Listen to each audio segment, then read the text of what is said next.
ಇದೇನ್ ಹಿಂಗ್ ತೋರಿಸ್ತಾ ಇದೆ.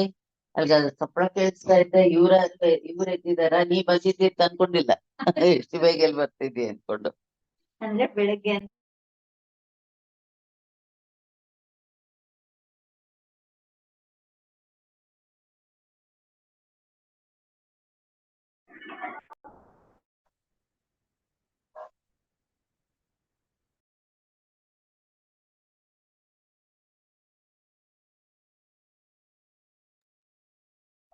ಹರೇ ಕೃಷ್ಣ ಮಾತಾಜಿ.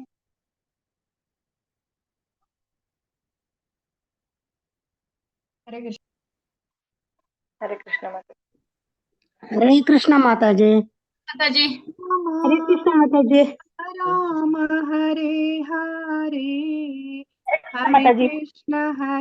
ಕೃಷ್ಣ ಕೃಷ್ಣ ಕೃಷ್ಣ ಹರೇ ಹರೇ ಹರೇ ರಾಮ ರಾಮ ರಾಮ ಹರೇ ಹರೇ.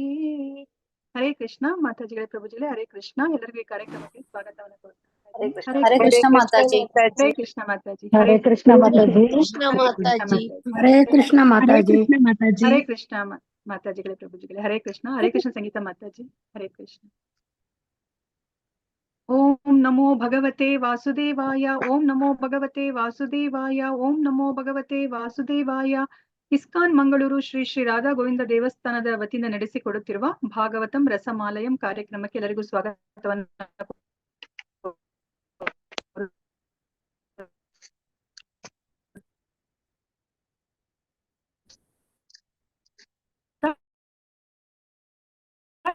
ಸುತ್ತಾ ಈ ದೇವಸ್ಥಾನದ ಮುಖ್ಯಸ್ಥರು, ಈ ಕಾರ್ಯಕ್ರಮದ ಕಾರ್ಯಕರ್ತರುಗಳು ಮತ್ತು ನನ್ನ ಗುರುಗಳಾದ ಪೂಜ್ಯ ನಾಮನಿಷ್ಠ ಪ್ರಭುವನ್ನ ಶುರು ಮಾಡ್ತಾ ಇದ್ದೇನೆ.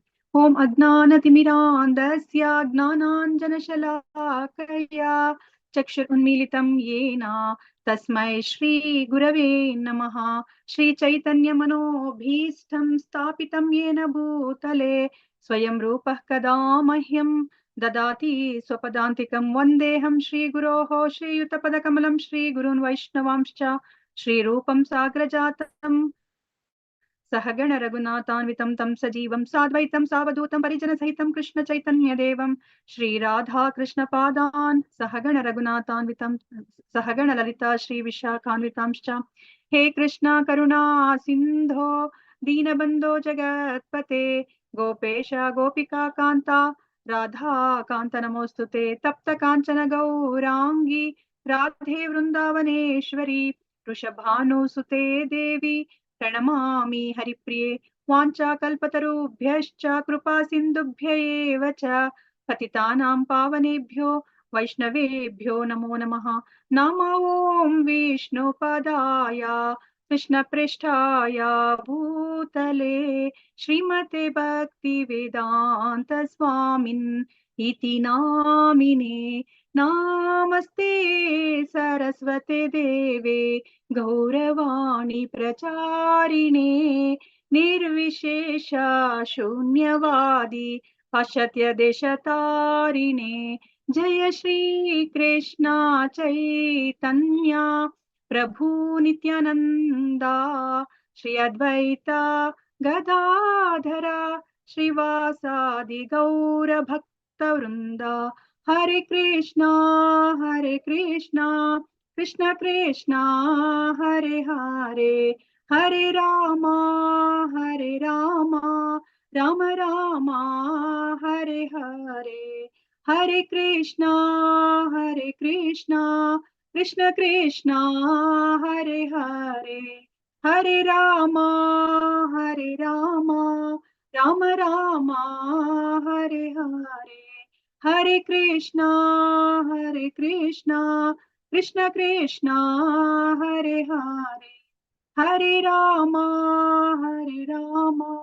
ರಾಮ ರಾಮ ಹರೇ ಹರೇ.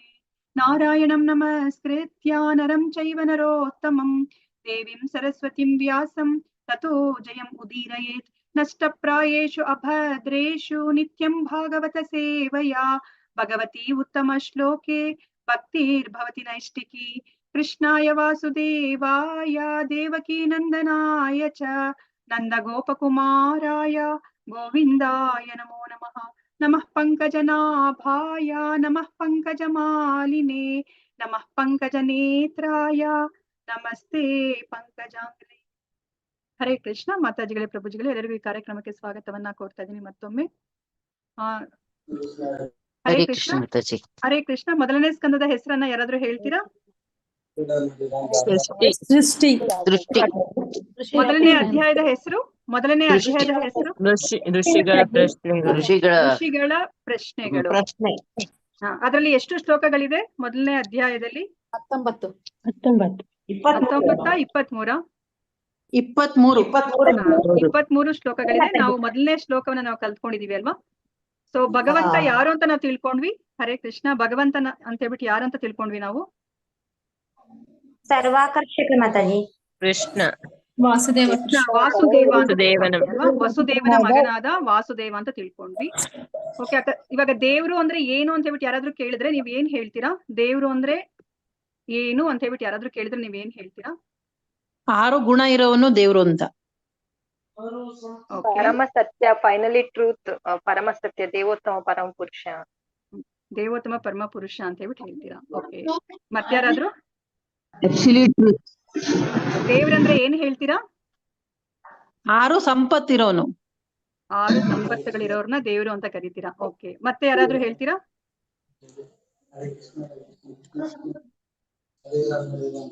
ಸೊ ನಾವ್ ಇದಕ್ಕಿಂತ ಮುಂಚೆ ನಾವು ಗಾಡ್ ಅಂದ್ರೆ ನಾವ್ ಏನಂತ ತಿಳ್ಕೊಂಡಿದ್ವಿ? Generator, operator, destroyer. ಸೃಷ್ಟಿ ಸ್ಥಿತಿ ಲಯವನ್ನ ಮಾಡ್ತಾರೆ ಅಂತ. ಇಲ್ಲಿ ನಾವು ಅಂದ್ರೆ ನಾವು ಮೊದಲನೇ ಶ್ಲೋಕದಲ್ಲಿ ನಾವ್ ಏನಂತ ತಿಳ್ಕೊಂಡ್ವಿ? ನಾವು ಜನ್ಮಾದ್ಯಸ್ಯ, ಜನ್ಮ ಆದಿ ಅಂದ್ರೆ ಬರೇ ಏನು ಸೃಷ್ಟಿ ಸ್ಥಿತಿ ಲಯ ಆ ಮೂರೇ ಅಲ್ಲ, ಆದಿ ಏನೆಲ್ಲ ಯಾರೆಲ್ಲ ಏನೆಲ್ಲ ಹೇಳ್ತಾರೋ ಎಲ್ಲದಕ್ಕೂ ಅವನೇ ಮೂಲ ಕಾರಣ ಅಂತ ನಾವು ತಿಳ್ಕೊಂಡ್ವಿ. ಅಂದ್ರೆ ಇವಾಗ ದೇವ್ರು ಅಂದ್ರೆ ಏನು ಅಂತ ಕೇಳಿದ್ರೆ ಸಕಲ ಕಾರಣಗಳಿಗೆ ಕಾರಣ ದೇವ್ರು ಅಂತ ಹೇಳ್ಬಿಟ್ಟು ನಾವ್ ಹೇಳ್ಬೇಕಾಗತ್ತೆ. ಸೊ ದೇವ್ರು ಅಂದ್ರೆ ಸಕಲ ಕಾರಣಗಳಿಗೆ ಕಾರಣ ದೇವ್ರು. ಸೊ ದೇವ್ರು ಯಾರು ಅಂದ್ರೆ ಕೃಷ್ಣ ಅಂತ, ಕರ್ಷಕನಾದ ಕೃಷ್ಣ ಅಂತ ಹೇಳ್ಬಿಟ್ಟು ನಾವು ತಿಳ್ಕೊಂಡ್ವಿ. ಸೊ ಮತ್ತೆ ವ್ಯಾಸದೇವರು ಅವರು ಭಗವಂತನಿಗೆ ಅಂದ್ರೆ ವಾಸುದೇವನಿಗೆ ಅವರು ನಮಸ್ಕಾರ ಮಾಡ್ತಾರೆ. ಅದಾದ್ಮೇಲೆ ನಾನು ಧ್ಯಾನ ಮಾಡ್ತೀನಿ ಅಂತ ಹೇಳ್ತಾರೆ. ಸೊ ಧ್ಯಾನ ಮಾಡ್ತೀನಿ ಅಂತ ಹೇಳಲಿಕ್ಕೆ ಅವರು 7 ಗುಣಲಕ್ಷಣಗಳನ್ನ ಹೇಳ್ತಾರೆ, 7 ಕಾರಣಗಳನ್ನ ಕೊಡ್ತಾರೆ. ನಾನು ಯಾಕೆ ಭಗವಂತನಾದ ವಾಸುದೇವನಿಗೆ ನಾನು ಧ್ಯಾನ ಮಾಡ್ತೀನಿ, ಧ್ಯಾನಿಸ್ತೀನಿ, ಧೀಮಹಿ ಆ ಗಾಯತ್ರಿ ಮಂತ್ರವನ್ನ ನಾನು ಯಾಕೆ ನಾನು ಏನ್ ಹೇಳ್ತಾರೆ ಅದನ್ನ ತಗೊಂಡ್ ಬರ್ತೀನಿ ಇಲ್ಲಿಗೆ ಯಾಕೆ ಅಂತ ಹೇಳ್ಬಿಟ್ಟು ಅವರು 7 ಕಾರಣಗಳನ್ನ ಕೊಡ್ತಾರೆ. ಆ 7 ಕಾರಣಗಳು ಯಾವ್ದು ಅಂತ ಬಿಟ್ಟು ಯಾರಾದ್ರೂ ಹೇಳ್ತೀರಾ? ಹರೇ ಕೃಷ್ಣ.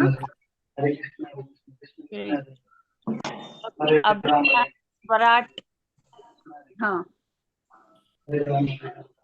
ಮತ್ತೆ ಪರಿಪೂರ್ಣ ಸ್ವತಂತ್ರನು. ಅವರು ಪರಿಪೂರ್ಣವಾಗಿ ಅವರು ಸ್ವತಂತ್ರರಾಗಿದ್ದಾರೆ. ಓಕೆ. ವಿರಾಟ್. ಮತ್ತೆ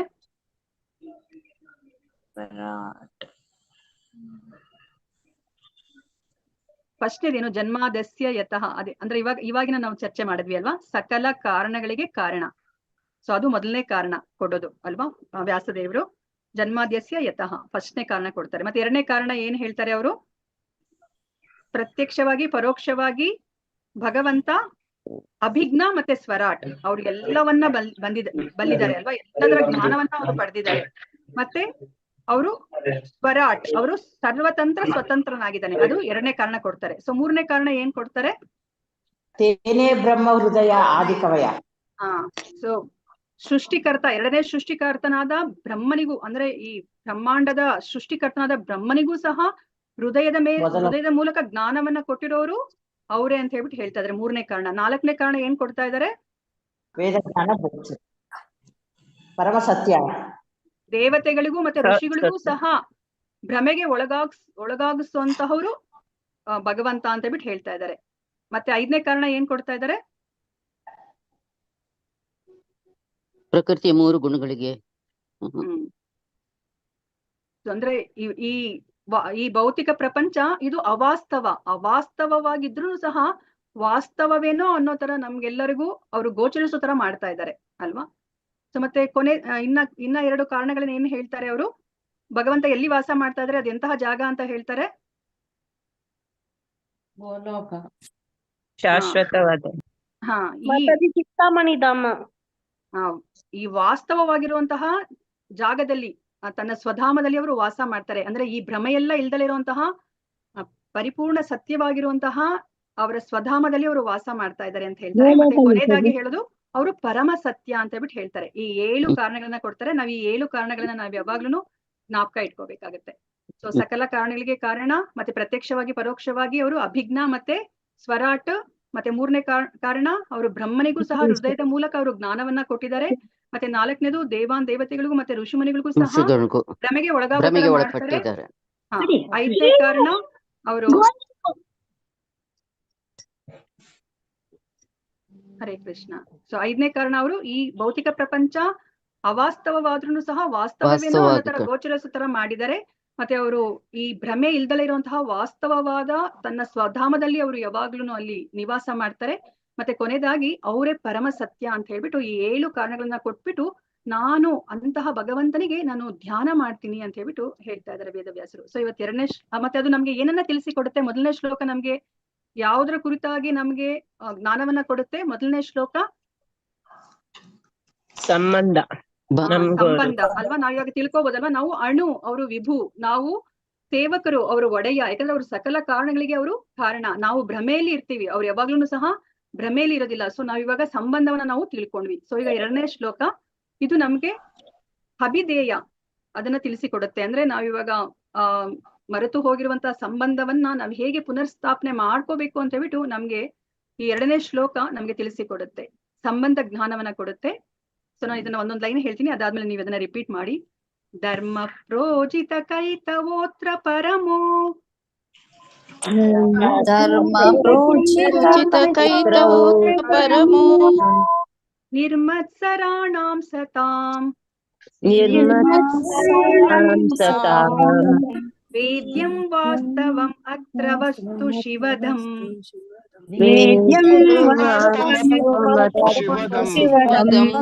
ತಾಪತ್ರಯೋನ್ಮೂಲನಂ ಶ್ರೀಮದ್ಭಾಗವತೆ ಮಹಾಮುನಿ ಕೃತೆ ಕಿಂ ವಾ ಪರೈರೀಶ್ವರಃ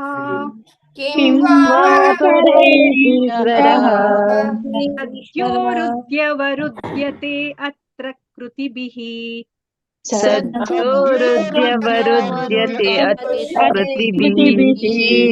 ಶುಶ್ರೂಷುಭಿಸ್ತತ್ಕ್ಷಣಾತ್ ಧರ್ಮ ಪ್ರೋಜಿತ ಕೈತವೋತ್ರ ಪರಮೋ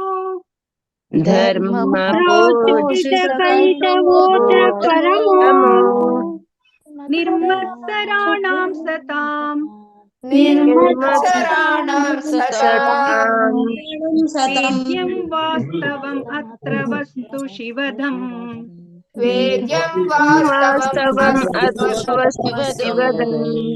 ತಾಪತ್ರಯೋನ್ಮೂಲನಂ ಶ್ರೀಮದ್ಭಾಗವತೆ ಮಹಾಮುನಿ ಕೃತೆ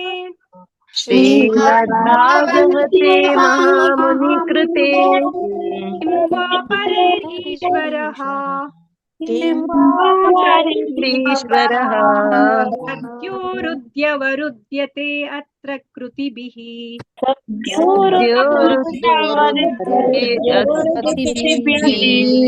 ಶುಶ್ರೂಷುಭಿಸ್ತತ್ಕ್ಷಣಾತ್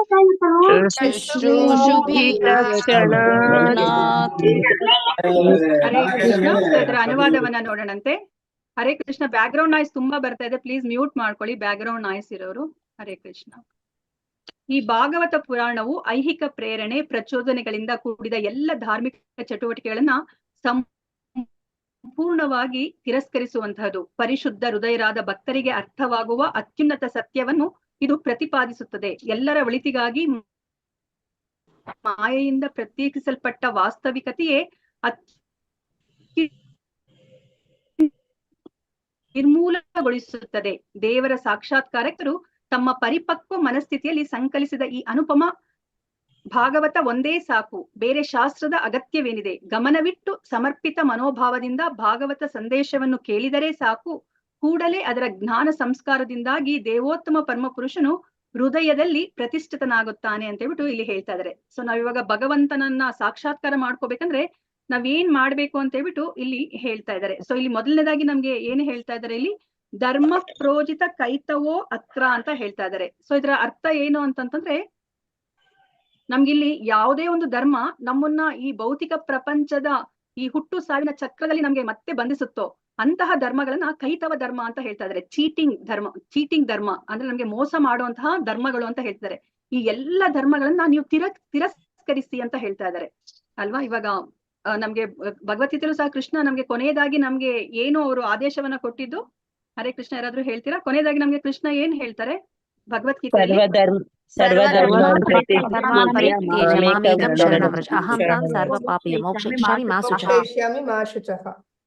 ಅದನ್ನೇ ಇಲ್ಲೂ ಸಹ ಹೇಳ್ತಾ ಇದ್ದಾರೆ ವೇದವ್ಯಾಸರು. ಅಂದ್ರೆ ಯಾವುದೇ ಒಂದು ಧರ್ಮವನ್ನ ನಾವು ಪಾಲನೆ ಮಾಡಿದಾಗ ಅದು ನಮ್ಗೆ ಆ ಪರಮ ಸತ್ಯನನ್ನ ದೊರಕಿಸಿ ಕೊಡೋ ಬದಲು ನಮ್ಮನ್ನ ಈ ಭೌತಿಕ ಪ್ರಪಂಚದಲ್ಲೇನೆ ಮತ್ತೆ ಇರೋ ತರ ಮಾಡುತ್ತೋ ಅಂತಹ ಎಲ್ಲ ಧರ್ಮಗಳನ್ನ ನೀವು ತಿರಸ್ಕರಿಸಿ ಅಂತ ಹೇಳ್ತಾರೆ. ಇಂಗ್ಲಿಷ್ ಅಲ್ಲಿ ಅದನ್ನ ಕಿಕ್ ಅಂತ ಹೇಳ್ತಾರೆ. ಅಂದ್ರೆ ಅದನ್ನ ನೀವು ಒದಿರಿ, ಎಲ್ಲ ಅಂತಹ ಚೀಟಿಂಗ್ ರಿಲಿಜನ್ ಅಂತ ನಾವ್ ಏನ್ ಹೇಳ್ತೀವೋ ಅದೆಲ್ಲಾ ಧರ್ಮಗಳನ್ನ ನೀವು ತಿರಸ್ಕರಿಸಿ ಅಂತ ಹೇಳ್ಬಿಟ್ಟು ಇಲ್ಲಿ ಮೊದಲನೇದಾಗಿ ಹೇಳ್ತಾ ಇದ್ದಾರೆ. ಸೊ ಇವಾಗ ಅದನ್ನ ಎಲ್ಲರಿಗೂ ತಿರಸ್ಕರಿಸ್ಲಿಕ್ಕೆ ಸಾಧ್ಯ ಆಗತ್ತಾ ಅಂತ ಹೇಳ್ಬಿಟ್ಟು ಇಲ್ಲಿ ಎರಡನೇ ಪ್ರಶ್ನೆ. ಇಲ್ಲಿ ನಾವು ಈ ಮೊದಲನೇ ಪಾರ್ಟ್ ಏನಿದೆ ಧರ್ಮ ಪ್ರೋಚಿತ ಕೈತವೋತ್ರ ಅಂತ ಏನಿದೆ, ಇದನ್ನೇ ನಾವು ತುಂಬಾ ಡೀಟೇಲ್ ಆಗಿ ನಾವು ಚರ್ಚೆ ಮಾಡ್ಬೋದು. ಮತ್ತೆ ಪ್ರಭುಪಾದರು ಅವರ ಭಾವಾರ್ಥದಲ್ಲಿ ತುಂಬಾ ಚೆನ್ನಾಗಿ ಬರ್ದಿದ್ದಾರೆ. ಸೊ ಧರ್ಮ ಅಂತಂದ್ರೆ ಏನು, ಯಾವ ತರದೆಲ್ಲ ಧರ್ಮಗಳಿದೆ, ಸೊ ಮತ್ತೆ ನಾವು ಧರ್ಮವನ್ನ ನಾವು ಯಾಕೆ ಪಾಲನೆ ಮಾಡ್ಬೇಕು ಅಂತ ಹೇಳ್ಬಿಟ್ಟು ಎಲ್ಲಾ ಪ್ರಭುಪಾದರು ಬರ್ದಿದ್ದಾರೆ. ಸೊ ನಾವು ಇವಾಗ ಬ್ರೀಫ್ ಆಗಿ ಇಲ್ಲಿ ತಿಳ್ಕೊಬೇಕಂತಂದ್ರೆ ನಿಮ್ಗೆಲ್ಲರಿಗೂ ಸಹ ಧರ್ಮ ಅಂತ ಗೊತ್ತಿದೆ ಅಲ್ವಾ. ಸೊ ಧರ್ಮ ಅಂದ್ರೆ ಏನು? ಹರೇ ಕೃಷ್ಣ.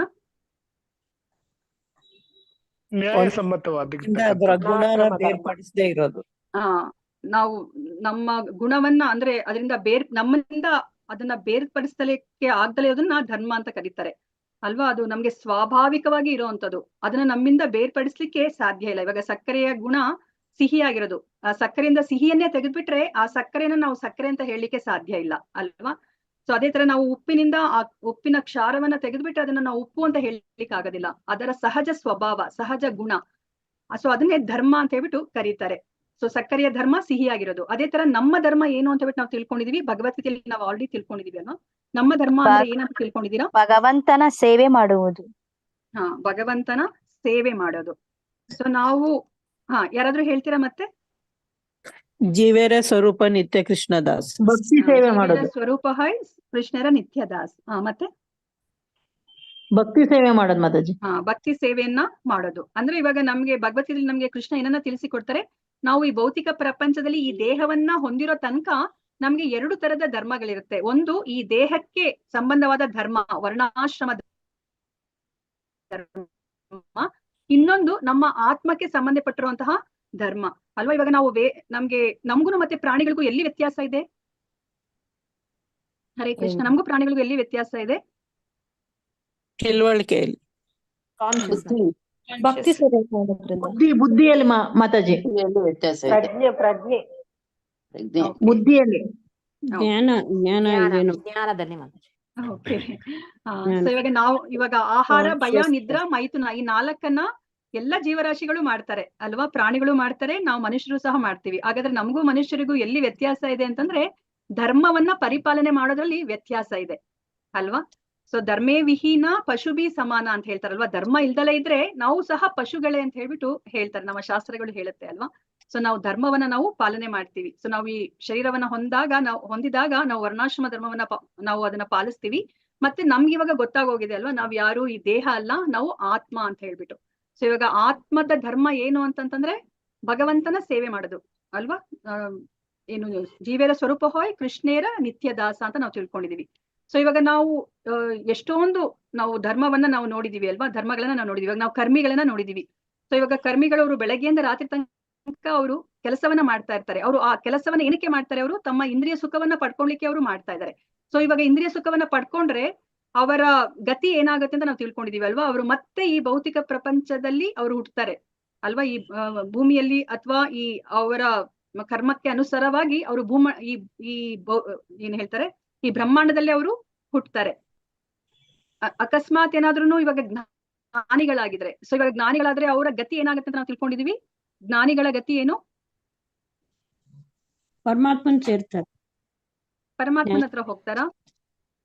ಇಲ್ಲ ಮಾತಾಜಿ. ಎಲ್ಲಿಗೆ ಹೋಗ್ತಾರೆ? ಬ್ರಹ್ಮನ್ ಬ್ರಹ್ಮನ್ ಅಲ್ವಾ? ಬ್ರಹ್ಮನ್ ಅಂದ್ರೆ ಬ್ರಹ್ಮ ಏನು? ಜ್ಯೋತಿಗೆ. ಬ್ರಹ್ಮ ಜ್ಯೋತಿಯಲ್ಲಿ ಬ್ರಹ್ಮಜ್ಯೋತಿಗೆ ಹೋಗ್ತಾರೆ ಅಲ್ವಾ? ಅವ್ರಿಗೆ ಜ್ಞಾನಿಗಳಿಗೆ ಅವ್ರಿಗೆ ಬ್ರಹ್ಮ ಜ್ಯೋತಿಲಿ ಲೀನ ಆಗ್ಬೇಕಂತಾನೆ ಅವರ ಗುರಿ ಆಗಿರುತ್ತೆ. ಅಲ್ಲಿ ಬ್ರಹ್ಮ ಜ್ಯೋತಿಯಲ್ಲಿ ಹೋದ್ರೆ ಅಲ್ಲಿ ಏನು ನಮ್ಗೆ ತೊಂದ್ರೆ ಏನು? ಬ್ರಹ್ಮ ಜ್ಯೋತಿನೂ ಸಹ ಭಗವಂತನ ಶಕ್ತಿನೇ ಅಲ್ವಾ? ಆದ್ರೆ ಭಗವಂತನ ಭಕ್ತಿ ಸೇವೆ ತೊಂದ್ರೆ? ಇಲ್ಲ ಭಗವಂತನ ಭಕ್ತಿ ಸೇವೆ ಸೇವೆ ಮಾಡ್ಲಿಕ್ಕೆ ಅಲ್ಲಿ ಭಗವಂತನ ಸೇವೆ ಇಲ್ಲ. ಸೊ ಅಲ್ಲಿ ಹೆಚ್ಚು ದಿನ ನಾವ್ ಇರ್ಲಿಕ್ಕೆ ಆಗೋದಿಲ್ಲ. ಯಾಕಂದ್ರೆ ನಮ್ಮೆಲ್ಲರ ಗುಣ ಏನು ಅಂತಂತಂದ್ರೆ ನಾವು ಸೇವೆಯನ್ನ ಮಾಡ್ಬೇಕು. ಯಾರ್ದಾದ್ರೂ ಸೇವೆನ ಮಾಡ್ಬೇಕು. ನಾವು ಅಲ್ಲಿ ಸೇವಾ ಭಾಗ್ಯ ನಮ್ಗಿಲ್ಲ ಅಂತಂದ್ರೆ ಅವ್ರು ಮತ್ತೆ ಅಲ್ಲಿ ಎಷ್ಟು ದಿನ ಇರ್ಲಿಕ್ಕೆ ಆಗೋದಿಲ್ಲ ಆ ಬ್ರಹ್ಮ ಜ್ಯೋತಿಯಲ್ಲಿ. ಅವರು ಭೌತಿಕ ಪ್ರಪಂಚಕ್ಕೆ ಬರೋ ತರ ಆಗತ್ತೆ. ಮತ್ತೆ ನಾವು ಯೋಗಿಗಳನ್ನ ನೋಡಿದೀವಿ ಅಲ್ವಾ? ಸೊ ಯೋಗಿಗಳಲ್ಲಿ ಅವರ ಗುರಿ ಏನಿರುತ್ತೆ? ಯೋಗಿಗಳ ಗುರಿ ಏನಿರುತ್ತೆ? ಜ್ಯೋತಿಯಲ್ಲಿ ಲೀನವಾಗುವುದು. ಪರಮಾತ್ಮನಲ್ಲಿ ಒಂದಾಗೋದು. ಸಾಕ್ಷಾತ್ಕಾರ ಮಾಡ್ಕೊಳ್ಳೋದು.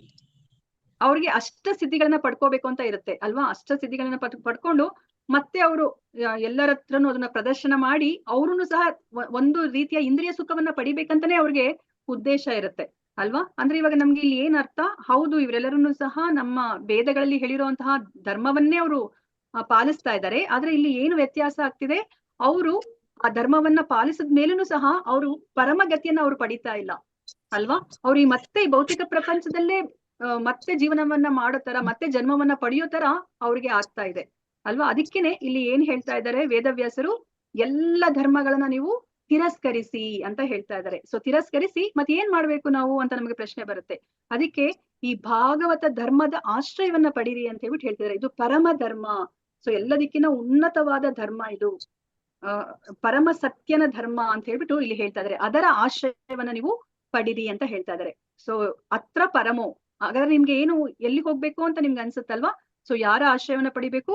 ಆ ಭಾಗವತ ಧರ್ಮದ ಆಶ್ರಯವನ್ನ ಪಡೀರಿ ಅಂತ ಹೇಳ್ಬಿಟ್ಟು ಹೇಳ್ತಾ ಇದ್ದಾರೆ. ಸೊ ಭಾಗವತ ಧರ್ಮ ಅಂದ್ರೆ ನಾವು ಭಗವಂತನ ಕುರಿತಾಗಿ ನಾವು ಏನನ್ನ ತಿಳ್ಕೊಳ್ಲಿಕ್ಕೆ ಹೋಗ್ತೀವೋ ಅದು ಭಾಗವತ ಧರ್ಮ ಅಲ್ವಾ? ಇವಾಗ ಭಾಗವತಂ ವಿಷಯ ವಸ್ತು ಏನು ಅಂತ ಕೇಳಿದ್ರೆ ನೀವ್ ಏನ್ ಹೇಳ್ತೀರಾ? ಭಾಗವತಂ ಅಲ್ಲಿ ನಾವ್ ಏನನ್ನ ತಿಳ್ಕೊತಾ ಇದೀವಿ? ಹರೇ ಕೃಷ್ಣ. ಭಗವಂತನ ಬಗ್ಗೆ ಭಕ್ತಿ ಸೇವೆ ಮಾಡೋದು ಹೆಂಗೆ ಅಂತ. ಸೊ ನಾವಿಲ್ಲಿ ಭಾಗವತಮಲ್ಲಿ ನಾವು ಚರ್ಚಿಸಲ್ಪಡ್ತಾ ಇರುವಂತಹ ವಿಷಯ ಯಾವುದು ಅಂತಂದ್ರೆ ಭಗವಂತ ಇದ್ದಾರೆ, ಭಕ್ತನಿದ್ದಾನೆ, ಅವರಿಬ್ಬರ ನಡುವೆ ಇರುವಂತಹ ಭಕ್ತಿ ಇದೆ. ಭಗವಂತ, ಭಕ್ತ, ಭಕ್ತಿ, ಇದ್ರ ಬಗ್ಗೆ ನಾವು ತಿಳ್ಕೊತಾ ಇದೀವಿ. ಅದನ್ನೇ ಭಾಗವತ ಧರ್ಮ ಅಂತ ಹೇಳ್ತಾ ಇದ್ದಾರೆ. ಸೊ ಅದನ್ನ ಬಿಟ್ಟು ಮತ್ತೆ ನಿಮ್ಮ ಇಂದ್ರಿಯ ಸುಖವನ್ನ ಮಾಡ್ಲಿಕ್ಕೆ ನೀವು ಏನೋ ಒಂದನ್ನ ಕೆಲಸವನ್ನ ಮಾಡಿ ಅಂತ ಹೇಳ್ಬಿಟ್ಟು ಯಾವ್ದನ್ನು ಅಲ್ಲಿ ಚರ್ಚೆ ಮಾಡ್ತಾ ಇಲ್ಲ ಅಲ್ವಾ? ಅದಕ್ಕೆ ಅತ್ರ ಪರಮೋ ಅಂತ ಹೇಳ್ತಾ ಇದ್ದಾರೆ. ಮತ್ತೆ ನಿರ್ಮತ್ಸರಾಣಾಂ ಸತಾಂ.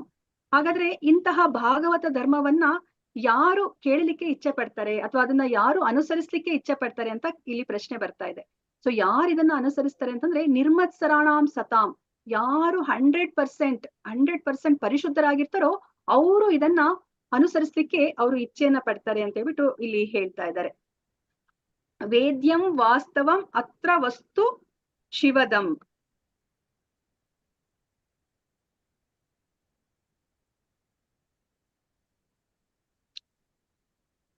ಸೊ ಇವಾಗ ಇಲ್ಲಿ ಏನ್ ಹೇಳ್ತಾ ಇದ್ರೆ ನಮ್ಗೆ ಭಾಗವತಮಲ್ಲಿ ನಾವು ಇದಕ್ಕಿಂತ ಮುಂಚೆ ನಾವು ತಿಳ್ಕೊಂಡ್ರ ಹಾಗೇನೆ ಇಲ್ಲಿ ಅವಾಸ್ತವವಾದದ್ದು ಏನೂ ಇಲ್ಲ ಅಲ್ವಾ? ಇಲ್ಲಿರೋದೇ ಪರಮ ಸತ್ಯ ಅಲ್ವಾ? ಬೇರೆ ಏನು ಬೇಡಪ್ಪ. ಇವಾಗ ನಾನು ನಿಮ್ಗೆ ಜಸ್ಟ್ ಒಂದ್ ಪ್ರಶ್ನೆನ ಕೇಳ್ತೀನಿ, ನನ್ ಕ್ಲಾಸ್ ಹೇಗಿತ್ತು ಹೇಳಿ ಮಾತಾಜಿಗಳೇ ಪ್ರಭುಜಿಗಳೇ ಅಂದಾಗ ನೀವು ಚೆನ್ನಾಗಿತ್ತು ಅಂತ ಹೇಳ್ಬಿಟ್ಟು ಹೇಳ್ತೀರಾ ಅಲ್ವಾ? ನೀವು ಚೆನ್ನಾಗಿತ್ತು ಅಂತ ಹೇಳಿದಾಗ ನನಗೆ ಅದನ್ನ ತಗೊಂಡ್ಲಿಕ್ಕೆ ನಾನು ಹಿಂದೆ ಮುಂದೆ ನೋಡ್ತೀನಿ ಅಲ್ವಾ? ನಿಜವಾಗ್ಲೂನಾ ಅಂತ ಹೇಳ್ಬಿಟ್ಟು ನಾನು ಪ್ರಶ್ನೆನ ಕೇಳ್ತೀನಿ. ಅದು ಸತ್ಯನಾ ನೀವ್ ಹೇಳ್ತಾ ಇರೋದು ಅಂತ ಹೇಳ್ಬಿಟ್ಟು? ಅದು ಅಸತ್ಯವಾದ್ರೆ ಅದು ನನ್ನ ಮನಸ್ಸಿಗೆ ಸಂತೋಷವನ್ನ ಕೊಡೋದಿಲ್ಲ ಅಲ್ವಾ? ಇವಾಗ ಭಾಗವತಮಲ್ಲಿ ಆ ಅವಾಸ್ತವವಾದದ್ದು ಯಾವುದು ಇಲ್ಲ, ಅಲ್ಲಿರೋದೇ ವಾಸ್ತವವಾದದ್ದು ಅಂತ ಹೇಳ್ಬಿಟ್ಟು ಇಲ್ಲಿ ಹೇಳ್ತಾ ಇದ್ದಾರೆ.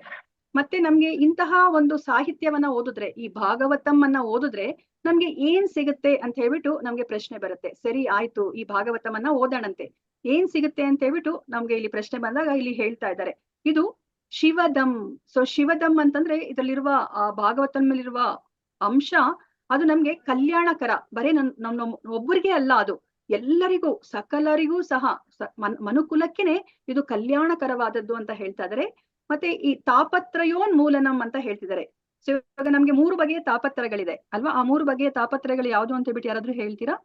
ಆದಿಭೌತಿಕ, ಆದಿಭೌತಿಕ, ಆದಿಕ್ಲೇಶಿಕ, ಆಧ್ಯಾತ್ಮಿಕ. ಇದನ್ನ ನೀವು ಹೇಗೆ ಅದರಿಂದ ನೀವು ಹೊರಗಡೆ ಬರ್ಲಿಕ್ಕೆ ಸಾಧ್ಯನಾ ಈ 3 ಕ್ಲೇಶಗಳಿಂದ? ಬರ್ಬೋದು. ಹೌದು, ಭಕ್ತಿ ಸೇವೆ ಮಾಡೋದ್ರಿಂದ ಹೊರಗೆ ಬರಕ್ಕೆ ಮಾತಾಜಿ. ಸಾಧ್ಯ ಇದೆ. ಅಂದ್ರೆ ನಾವ್ ಇವಾಗ ಈ ಜಗತ್ತನ್ನ ಬದಲಾಯಿಸ್ಲಿಕ್ಕೆ ಸಾಧ್ಯ ಇಲ್ಲ ಅಲ್ವಾ? ಭಗವಂತ ಸೃಷ್ಟಿ ಮಾಡಿರೋದೇನೆ ದುಃಖಾಲಯಂ ಅಶಾಶ್ವತಂ ತರ ಅವರು ಅದನ್ನ ಸೃಷ್ಟಿ ಮಾಡಿದ್ದಾರೆ. ನಾವು ಅದನ್ನ ಬದಲಾಯಿಸ್ಲಿಕ್ಕೆ ಸಾಧ್ಯ ಇಲ್ಲ. ಆದ್ರೆ ನಾವು ಇಂತಹ ಅಶಾಶ್ವತವಾದ ದುಃಖಕರವಾದ ಈ ಜಗತ್ತಲ್ಲೇ ಇದ್ಕೊಂಡು ನಾವು ಈ 3 ಕ್ಲೇಶಗಳನ್ನ ನಾವು ಮೀರಬಹುದು ಅಲ್ವಾ. ನಾವು ಇವಾಗ ಭಕ್ತಿ ಸೇವೆನ ಮಾಡಿದ್ರೆ ನಾವು ಈ 3 ತಾಪತ್ರಯಗಳನ್ನ ನಾವು ನಿರ್ಮೂಲ ಮಾಡಬಹುದು ಅಂತ ಹೇಳ್ಬಿಟ್ಟು ಇಲ್ಲಿ ಹೇಳ್ತಾ ಇದ್ದಾರೆ. ಸೊ ಶ್ರೀಮದ್ ಭಾಗವತೆ ಮಹಾಮುನಿ ಕೃತೆ ಅಲ್ವಾ. ಇದನ್ನ ಯಾರಾದ್ರೂ ಸಾಮಾನ್ಯರಾದವ್ರು ಬರ್ದಿದಾರಾ ಈ ಭಾಗವತಂನ? ಇಲ್ಲ ಅಲ್ವಾ. ಇಂತಹ ಸುಂದರವಾದ ಭಾಗವತಂನ ಬರ್ದಿರೋದು ಲಿಟರರಿ ಇನ್ಕಾರ್ನೇಷನ್, ಸಾಹಿತ್ಯ ಅವತಾರವಾದ ವೇದವ್ಯಾಸರು ಬರ್ದಿದ್ದಾರೆ ಅಲ್ವಾ. ಅದನ್ನೇ ಇಲ್ಲಿ ಹೇಳ್ತಾ ಇದ್ದಾರೆ. ಇಂತಹ ಒಂದು ಭಾಗವತಂ ಕೃತಿ ಇರ್ಬೇಕಾದ್ರೆ ನಿಮ್ಮೆಲ್ಲ ತಾಪತ್ರಯಗಳನ್ನ ನೀವು ನಿರ್ಮೂಲನ ಮಾಡೋ ಅಂತಹ ಒಂದು ಭಾಗವತಂ ಗ್ರಂಥ ಇರ್ಬೇಕಾದ್ರೆ ಕಿಂವಾ ಪರೈ ಈಶ್ವರ, ನಿಮ್ಗೆ ಇನ್ನ ಬೇರೆ ಇನ್ಯಾವ ಗ್ರಂಥಗಳು ಬೇಕು, ನಿಮ್ಗೆ ಇನ್ಯಾವ ಕಾವ್ಯಗಳು ಬೇಕು, ಇನ್ಯಾವ ಪುರಾಣ ಬೇಕು, ಇನ್ಯಾವ ಪುಸ್ತಕ ಬೇಕು ಅಂತ ಹೇಳ್ಬಿಟ್ಟು ಇಲ್ಲಿ ಕೇಳ್ತಾ ಇದ್ದಾರೆ. ಸೊ ಇವಾಗ ಮತ್ತೆ ಅವರು ಹೇಳ್ತಾ ಇದಾರೆ ಇದ್ರ ಉಪಯೋಗ ಏನು ಅಂತ ಹೇಳ್ಬಿಟ್ಟು ಹೇಳ್ತಾರೆ. ಯಾಕಂದ್ರೆ ನಮ್ಗೆ ಯಾವಾಗ್ಲೂ ಏನೇ ಮಾಡಿದ್ರು ನನ್ಗೆ ಏನ್ ಸಿಗುತ್ತೆ ಅಂತ ನಾವು ಯೋಚನೆ ಮಾಡ್ತೀವಿ. ಅದಕ್ಕೆ ಇಲ್ಲಿ ಹೇಳ್ತಾ ಇದ್ದಾರೆ. ಸೊ ಇದನ್ನ ನಾವು ಭಾಗವತಮನ್ನ ನಮ್ಗೆ ಓದಿದ್ರೆ, ಸೊ ಈಶ್ವರ ಸದ್ಯ ಹೃದಿ ಅವರುದ್ಯತೆ ಅತ್ರ ಕೃತಿಭಿಹಿ ಶುಶ್ರೂಭಿಹಿ ತತ್ಕ್ಷಣಾತ್ ಅಂತ ಹೇಳ್ತಾ ಇದ್ದಾರೆ. ಸೊ ಇವಾಗ ಪರಮ ಪುರುಷ ಏನ್ ಮಾಡ್ತಾರೆ, ಯಾರು ಈ ಭಾಗವತಮನ್ನ ಶ್ರವಣ ಮಾಡೋರು, ಯಾವ ತರ ಶ್ರವಣ ಮಾಡೋರು, ಶುಶ್ರೂಷುಭಿ ಅಂದ್ರೆ ನಮ್ಗೆ ಇದಕ್ಕಿಂತ ಮುಂಚೆ ಹೇಳಿದಾರಲ್ಲ, ನಾವು ಭಾಗವತಮನ್ನ ನಾವು ಸೀರಿಯಸ್ ಆಗಿ ನಾವು ತಗೋಬೇಕಾಗತ್ತೆ, ಹಂತ ಹಂತವಾಗಿ ಓದ್ಕೊಂಡು ಹೋಗ್ಬೇಕಾಗತ್ತೆ, ನಾವು ಹೆಜ್ಜೆ ಹೆಜ್ಜೆಗೆ ನಾವು ಏರ್ತಾ ನಾವು ಹೋಗ್ಬೇಕಾಗತ್ತೆ, ಮತ್ತೆ ಶ್ರವಣ ಮಾಡ್ಬೇಕು ಮತ್ತೆ ಕೀರ್ತನ ಮಾಡ್ಬೇಕು, ನಾವು ಕೇಳ್ಬೇಕು ಮತ್ತೆ ಬೇರೆಯವ್ರಿಗೆ ಹೇಳ್ಬೇಕು. ಹೇಳ್ದಾಗ ಅಂತಹ ಸಂಸ್ಕಾರದಲ್ಲಿ ನಾವು ಭಾಗವತಮನ್ನ ನಾವು ಅಧ್ಯಯನ ಮಾಡಿದಾಗ ಭಗವಂತ ಏನ್ ಮಾಡ್ತಾರೆ, ಅವರು ನಮ್ಮ ಹೃದಯದಲ್ಲಿ ಅವರು ಸ್ಥಾಪಿತಗೊಳ್ತಾರೆ. ಅದು ಏನು ಮುಂದಿನ ಜನ್ಮದಲ್ಲ ಅಥವಾ ಇನ್ಯಾವಾಗ್ಲಾ ಇಲ್ಲ, ತತ್ಕ್ಷಣಾತ್, ಯಾವುದೇ ಒಂದು ವಿಳಂಬ ಇಲ್ಲ. ಅವರು ಅದೇ ಕ್ಷಣದಲ್ಲಿ ನಾವು ಯಾವಾಗ ಭಾಗವತಮನ್ನ ಆತರ ಶ್ರವಣ ಮಾಡ್ತೀವೋ, ಸಂಸ್ಕಾರಯುತವಾಗಿ ಶ್ರವಣ ಮಾಡ್ತೀವೋ ಮತ್ತೆ ಅದನ್ನ ಪ್ರವಚನ ಅಂದ್ರೆ ಹೇಳ್ತೀವೋ, ಆಗ ತಕ್ಷಣವೇ ಭಗವಂತ ನಮ್ಮ ಹೃದಯದಲ್ಲಿ ಅವರು ಸ್ಥಾಪನೆಗೊಳ್ತಾರೆ. ಅದನ್ನೇ ನಮ್ಗೆ ಇಲ್ಲಿ ಈ 2ನೇ ಶ್ಲೋಕದಲ್ಲಿ ನಮ್ಗೆ ತಿಳಿಸಿಕೊಡ್ತಾ ಇದ್ದಾರೆ ವೇದವ್ಯಾಸರು. ಈ ಭಾಗವತ ಪುರಾಣವು ಐಹಿಕ ಪ್ರೇರಣೆ ಪ್ರಚೋದನೆಗಳಿಂದ ಕೂಡಿದ ಎಲ್ಲ ಧಾರ್ಮಿಕ ಚಟುವಟಿಕೆಗಳನ್ನ ಸಂಪೂರ್ಣವಾಗಿ ತಿರಸ್ಕರಿಸುವಂತಹದ್ದು. ಧರ್ಮ ಪ್ರೋಜಿತ ಕೈಟವೋ ಅಂದ್ರೆ ಎಲ್ಲ ಚೀಟಿಂಗ್ ರಿಲಿಜನ್ ಎಲ್ಲ ಅದನ್ನ ತಿರಸ್ಕರಿಸುತ್ತೆ ಈ ಭಾಗವತಂ. ಪರಿಶುದ್ಧ ಹೃದಯರಾದ ಭಕ್ತರಿಗೆ ಅರ್ಥವಾಗುವ ಅತ್ಯುನ್ನತ ಸತ್ಯವನ್ನ ಇದು ಪ್ರತಿಪಾದಿಸುತ್ತದೆ ಅಲ್ವಾ. ಇವಾಗ ನಮ್ಗೆ ಯಾವ್ದನ್ನೇ ನಾವು ಈಗ ನಮ್ಮ ಈ ಭೌತಿಕ ಪ್ರಪಂಚದಲ್ಲಿ ಏನನ್ನಾದ್ರೂ ಕೊಂಡ್ಕೋಬೇಕು ಅಂತಂದ್ರೆ, ಇವಾಗ ಯಾರಾದ್ರೂ ಅದನ್ನ ಸೆಲೆಬ್ರಿಟಿ ಏನಾದ್ರೂ ಉಪಯೋಗಿಸ್ತಿದ್ರೆ ನಾವು ಆ ಸೆಲೆಬ್ರಿಟಿ ಉಪಯೋಗಿಸಿದ್ರೆ ನಾವು ಇದನ್ನ ಕೊಂಡ್ಕೊಳ್ಳೋಣಂತೆ ಅಂತ ನಾವು ಯೋಚನೆ ಮಾಡ್ತೀವಿ ಅಲ್ವಾ. ಇವಾಗ ಈ ಭಾಗವತಮನ್ನ ಎಂತವ್ರು ಓದ್ತಾ ಇದ್ದಾರೆ ಅಂತಂದ್ರೆ 100% ಪರಿಶುದ್ಧರಾದ ಭಕ್ತರು ಇದನ್ನ ಓದ್ತಾ ಇದ್ದಾರೆ. ಪರಿಶುದ್ಧ ಹೃದಯರಾದ ಭಕ್ತರಿಗೆ ಅರ್ಥವಾಗುವ ಅತ್ಯುನ್ನತ ಸತ್ಯವನ್ನ ಇದು ಪ್ರತಿಪಾದಿಸುತ್ತದೆ ಅಂತ ಇಲ್ಲಿ ಹೇಳ್ತಾ ಇದ್ದಾರೆ. ಎಲ್ಲರ ಒಳಿತಿಗಾಗಿ ಮಾಯೆಯಿಂದ ಪ್ರತ್ಯೇಕಿಸಲ್ಪಟ್ಟ ವಾಸ್ತವಿಕತೆಯೇ ಅತ್ಯುನ್ನತ ಸತ್ಯ ಅಂತ ಹೇಳ್ತಾರೆ. ಈ ಭಾಗವತಮಲ್ಲಿರೋದು ಏನು, ಸೊ ಎಲ್ಲರಿಗೂ ಸಹ ಒಳ್ಳೇದಾಗೋದು. ಇವಾಗ ನಾವೇನಾದ್ರೂ ಈ ಭೌತಿಕ ಪ್ರಪಂಚದಲ್ಲೇ ಈಗ ಸರ್ಕಾರ ಯಾವ್ದಾದ್ರು ಒಂದು ಸ್ಕೀಮ್ ಅನ್ನ ತಂದ್ರೆ ಅದು ಯಾವ್ದಾದ್ರು ಒಂದು ವರ್ಗದವ್ರಿಗೆ, ಮಧ್ಯಮ ವರ್ಗದವ್ರಿಗೋ ಅಥವಾ ಬಡವರಿಗೋ ಯಾರಿಗೋ ಅದು ಒಳಿತಾಗತ್ತೆ ಅಲ್ವಾ, ಎಲ್ಲರಿಗೂ ಸರ್ವರಿಗೂ ಒಳಿತಾಗೋದಿಲ್ಲ. ಆದ್ರೆ ಈ ಭಾಗವತಂ ಆತರ ಅಲ್ಲ, ಎಲ್ಲರಿಗೂನು ಶಿವದಂ ಎಲ್ಲರ ಒಳಿತಿಗಾಗಿ ಇದೆ. ಮತ್ತೆ ಇದು ಇಲ್ಲಿ ಮಾಯೆ ಅನ್ನೋದಿಲ್ಲ, ಮಾಯೆಯಿಂದ ಪ್ರತ್ಯೇಕಿಸಲ್ಪಟ್ಟ ವಾಸ್ತವಿಕತೆಯೇ ಅತ್ಯುನ್ನತ ಸತ್ಯ ಅಂತ ಹೇಳ್ಬಿಟ್ಟು ಇಲ್ಲಿ ಹೇಳ್ತಾ ಇದ್ದಾರೆ. ಇಂತಹ ಸತ್ಯವು ತ್ರಿವಿಧ ಕಷ್ಟ ಕಾರ್ಪಣ್ಯಗಳನ್ನ ನಿರ್ಮೂಲಗೊಳಿಸುತ್ತದೆ ಅಂತ ಹೇಳ್ತಾ ಇದ್ದಾರೆ. ದೇವರ ಸಾಕ್ಷಾತ್ಕಾರಕ್ಕೆ ಮಹರ್ಷಿ ವೇದವ್ಯಾಸರು ತಮ್ಮ ಪರಿಪಕ್ವ ಮನಸ್ಥಿತಿಯಲ್ಲಿ, ಇದು ತುಂಬಾ ಮುಖ್ಯವಾದದ್ದು, ಅವರು ಬೇರೆ ಯಾರು ಅಲ್ಲ, ವೇದವ್ಯಾಸರು ಅವರು ಸಾಹಿತ್ಯ ಅವತಾರ, ಭಗವಂತನ ಸಾಹಿತ್ಯ ಅವತಾರ. ಮತ್ತೆ ಅವರು ತಮ್ಮ ಪರಿಪಕ್ವ ಮನಸ್ಥಿತಿಯಲ್ಲಿ ಈ ಆಧ್ಯಾತ್ಮಿಕ ಜೀವನದ ಅತ್ಯುನ್ನತವಾದ ಸ್ಥಿತಿಯಲ್ಲಿ ಇದ್ದಾಗ ಬರ್ದಿರುವಂತಹ ಕೃತಿ ಅಲ್ವಾ. ನಮಗೆ ಗೊತ್ತಿರೋ ಹಾಗೆ ಅವರು ಎಷ್ಟೊಂದು ವೇದಗಳನ್ನ, ಪುರಾಣಗಳನ್ನ, ಉಪನಿಷತ್ತುಗಳನ್ನ ಬರೀತಾರೆ. ಅದಾದ್ಮೇಲೆ ಕೊನೆಯಲ್ಲಿ ಬರ್ದಿರೋ ಅಂತದೇ ಈ ಭಾಗವತಂ ಅಲ್ವಾ. ಸಂಕಲಿಸಿದ ಈ ಅನುಪಮ ಭಾಗವತ ಒಂದೇ ಸಾಕು ಅಂತ ಹೇಳ್ತಾ ಇದ್ದಾರೆ. ಸೊ ಭಗವಂತನ ಸಾಕ್ಷಾತ್ಕಾರ ಪಡ್ಕೊಳ್ಲಿಕ್ಕೆ ಈ ಅನುಪಮ ಭಾಗವತ ಒಂದೇ ಸಾಕು, ಬೇರೆ ಶಾಸ್ತ್ರದ ಅಗತ್ಯವೇನಿದೆ ಅಂತ ಹೇಳ್ತಾ ಇದ್ರೆ, ಗಮನವಿಟ್ಟು ಸಮರ್ಪಿತ ಮನೋಭಾವದಿಂದ, ನೋಡಿ ಯಾವ ತರ ಹೇಳ್ತಾ ಇದ್ರೆ, ಸಮರ್ಪಿತ ಮನೋಭಾವದಿಂದ ಭಾಗವತದ ಸಂದೇಶವನ್ನ ಕೇಳಿದರೆ ಸಾಕು, ಕೂಡಲೇ ಅದರ ಜ್ಞಾನ ಸಂಸ್ಕಾರದಿಂದಾಗಿ ದೇವೋತ್ತಮ ಪರಮ ಪುರುಷನು ಹೃದಯದಲ್ಲಿ ಪ್ರತಿಷ್ಠಿತನಾಗುತ್ತಾನೆ ಅಂತ ಬಿಟ್ಟು ಇಲ್ಲಿ ಹೇಳ್ತಾ ಇದ್ದಾರೆ. ಹರೇ ಕೃಷ್ಣ. ಹರೇ ಕೃಷ್ಣ, ಇದು ಎರಡನೇದು ಶ್ಲೋಕದ ಅರ್ಥ ಆಯ್ತಲ್ಲ? ಹಾ ಆಯ್ತು ನಾವು ಭಗವಂತನ ಓಕೆ, ಇವಾಗ ಎರಡನೇದೇನಿಲ್ಲಿ ನಾವು ಇಲ್ಲಿ ಸಂಬಂಧ ಅಭಿಧೇಯ ಜ್ಞಾನವನ್ನ ನಾವು ತಿಳ್ಕೊತಾ ಇದೀವಿ. ಸೊ ಹಾಗಾದ್ರೆ ನಾವು ಭಗವಂತನ ಜೊತೆ ನಾವು ನಮ್ಮ ಕಳೆದು ಹೋದ ಸಂಬಂಧವನ್ನ ನಾವು ಹೇಗೆ ಈಗ ಪುನರ್ಸ್ಥಾಪನೆ ಮಾಡೋದು ಅಂತ ಅರ್ಥ ಆಯ್ತು ನಿಮ್ಗೆ ಈ ಎರಡನೇ ಶ್ಲೋಕದಿಂದ? ಭಕ್ತಿ ಸೇವೆ ಮಾಡೋದ್ರಿಂದ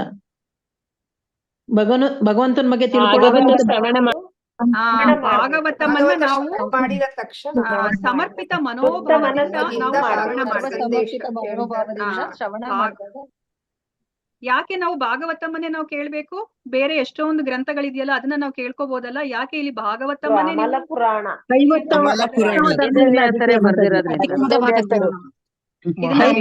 ಇದನ್ನ ಬರ್ದಿದ್ದಾರೆ? ಅವ್ರು ಯಾವ ಮನಸ್ಥಿತಿಯಲ್ಲಿ ಬರ್ದಿದ್ದಾರೆ? ಪರಿಪಕ್ವ ಮನಸ್ಥಿತಿಯಲ್ಲಿ ಅವರು ಬರ್ದಿದ್ದಾರೆ.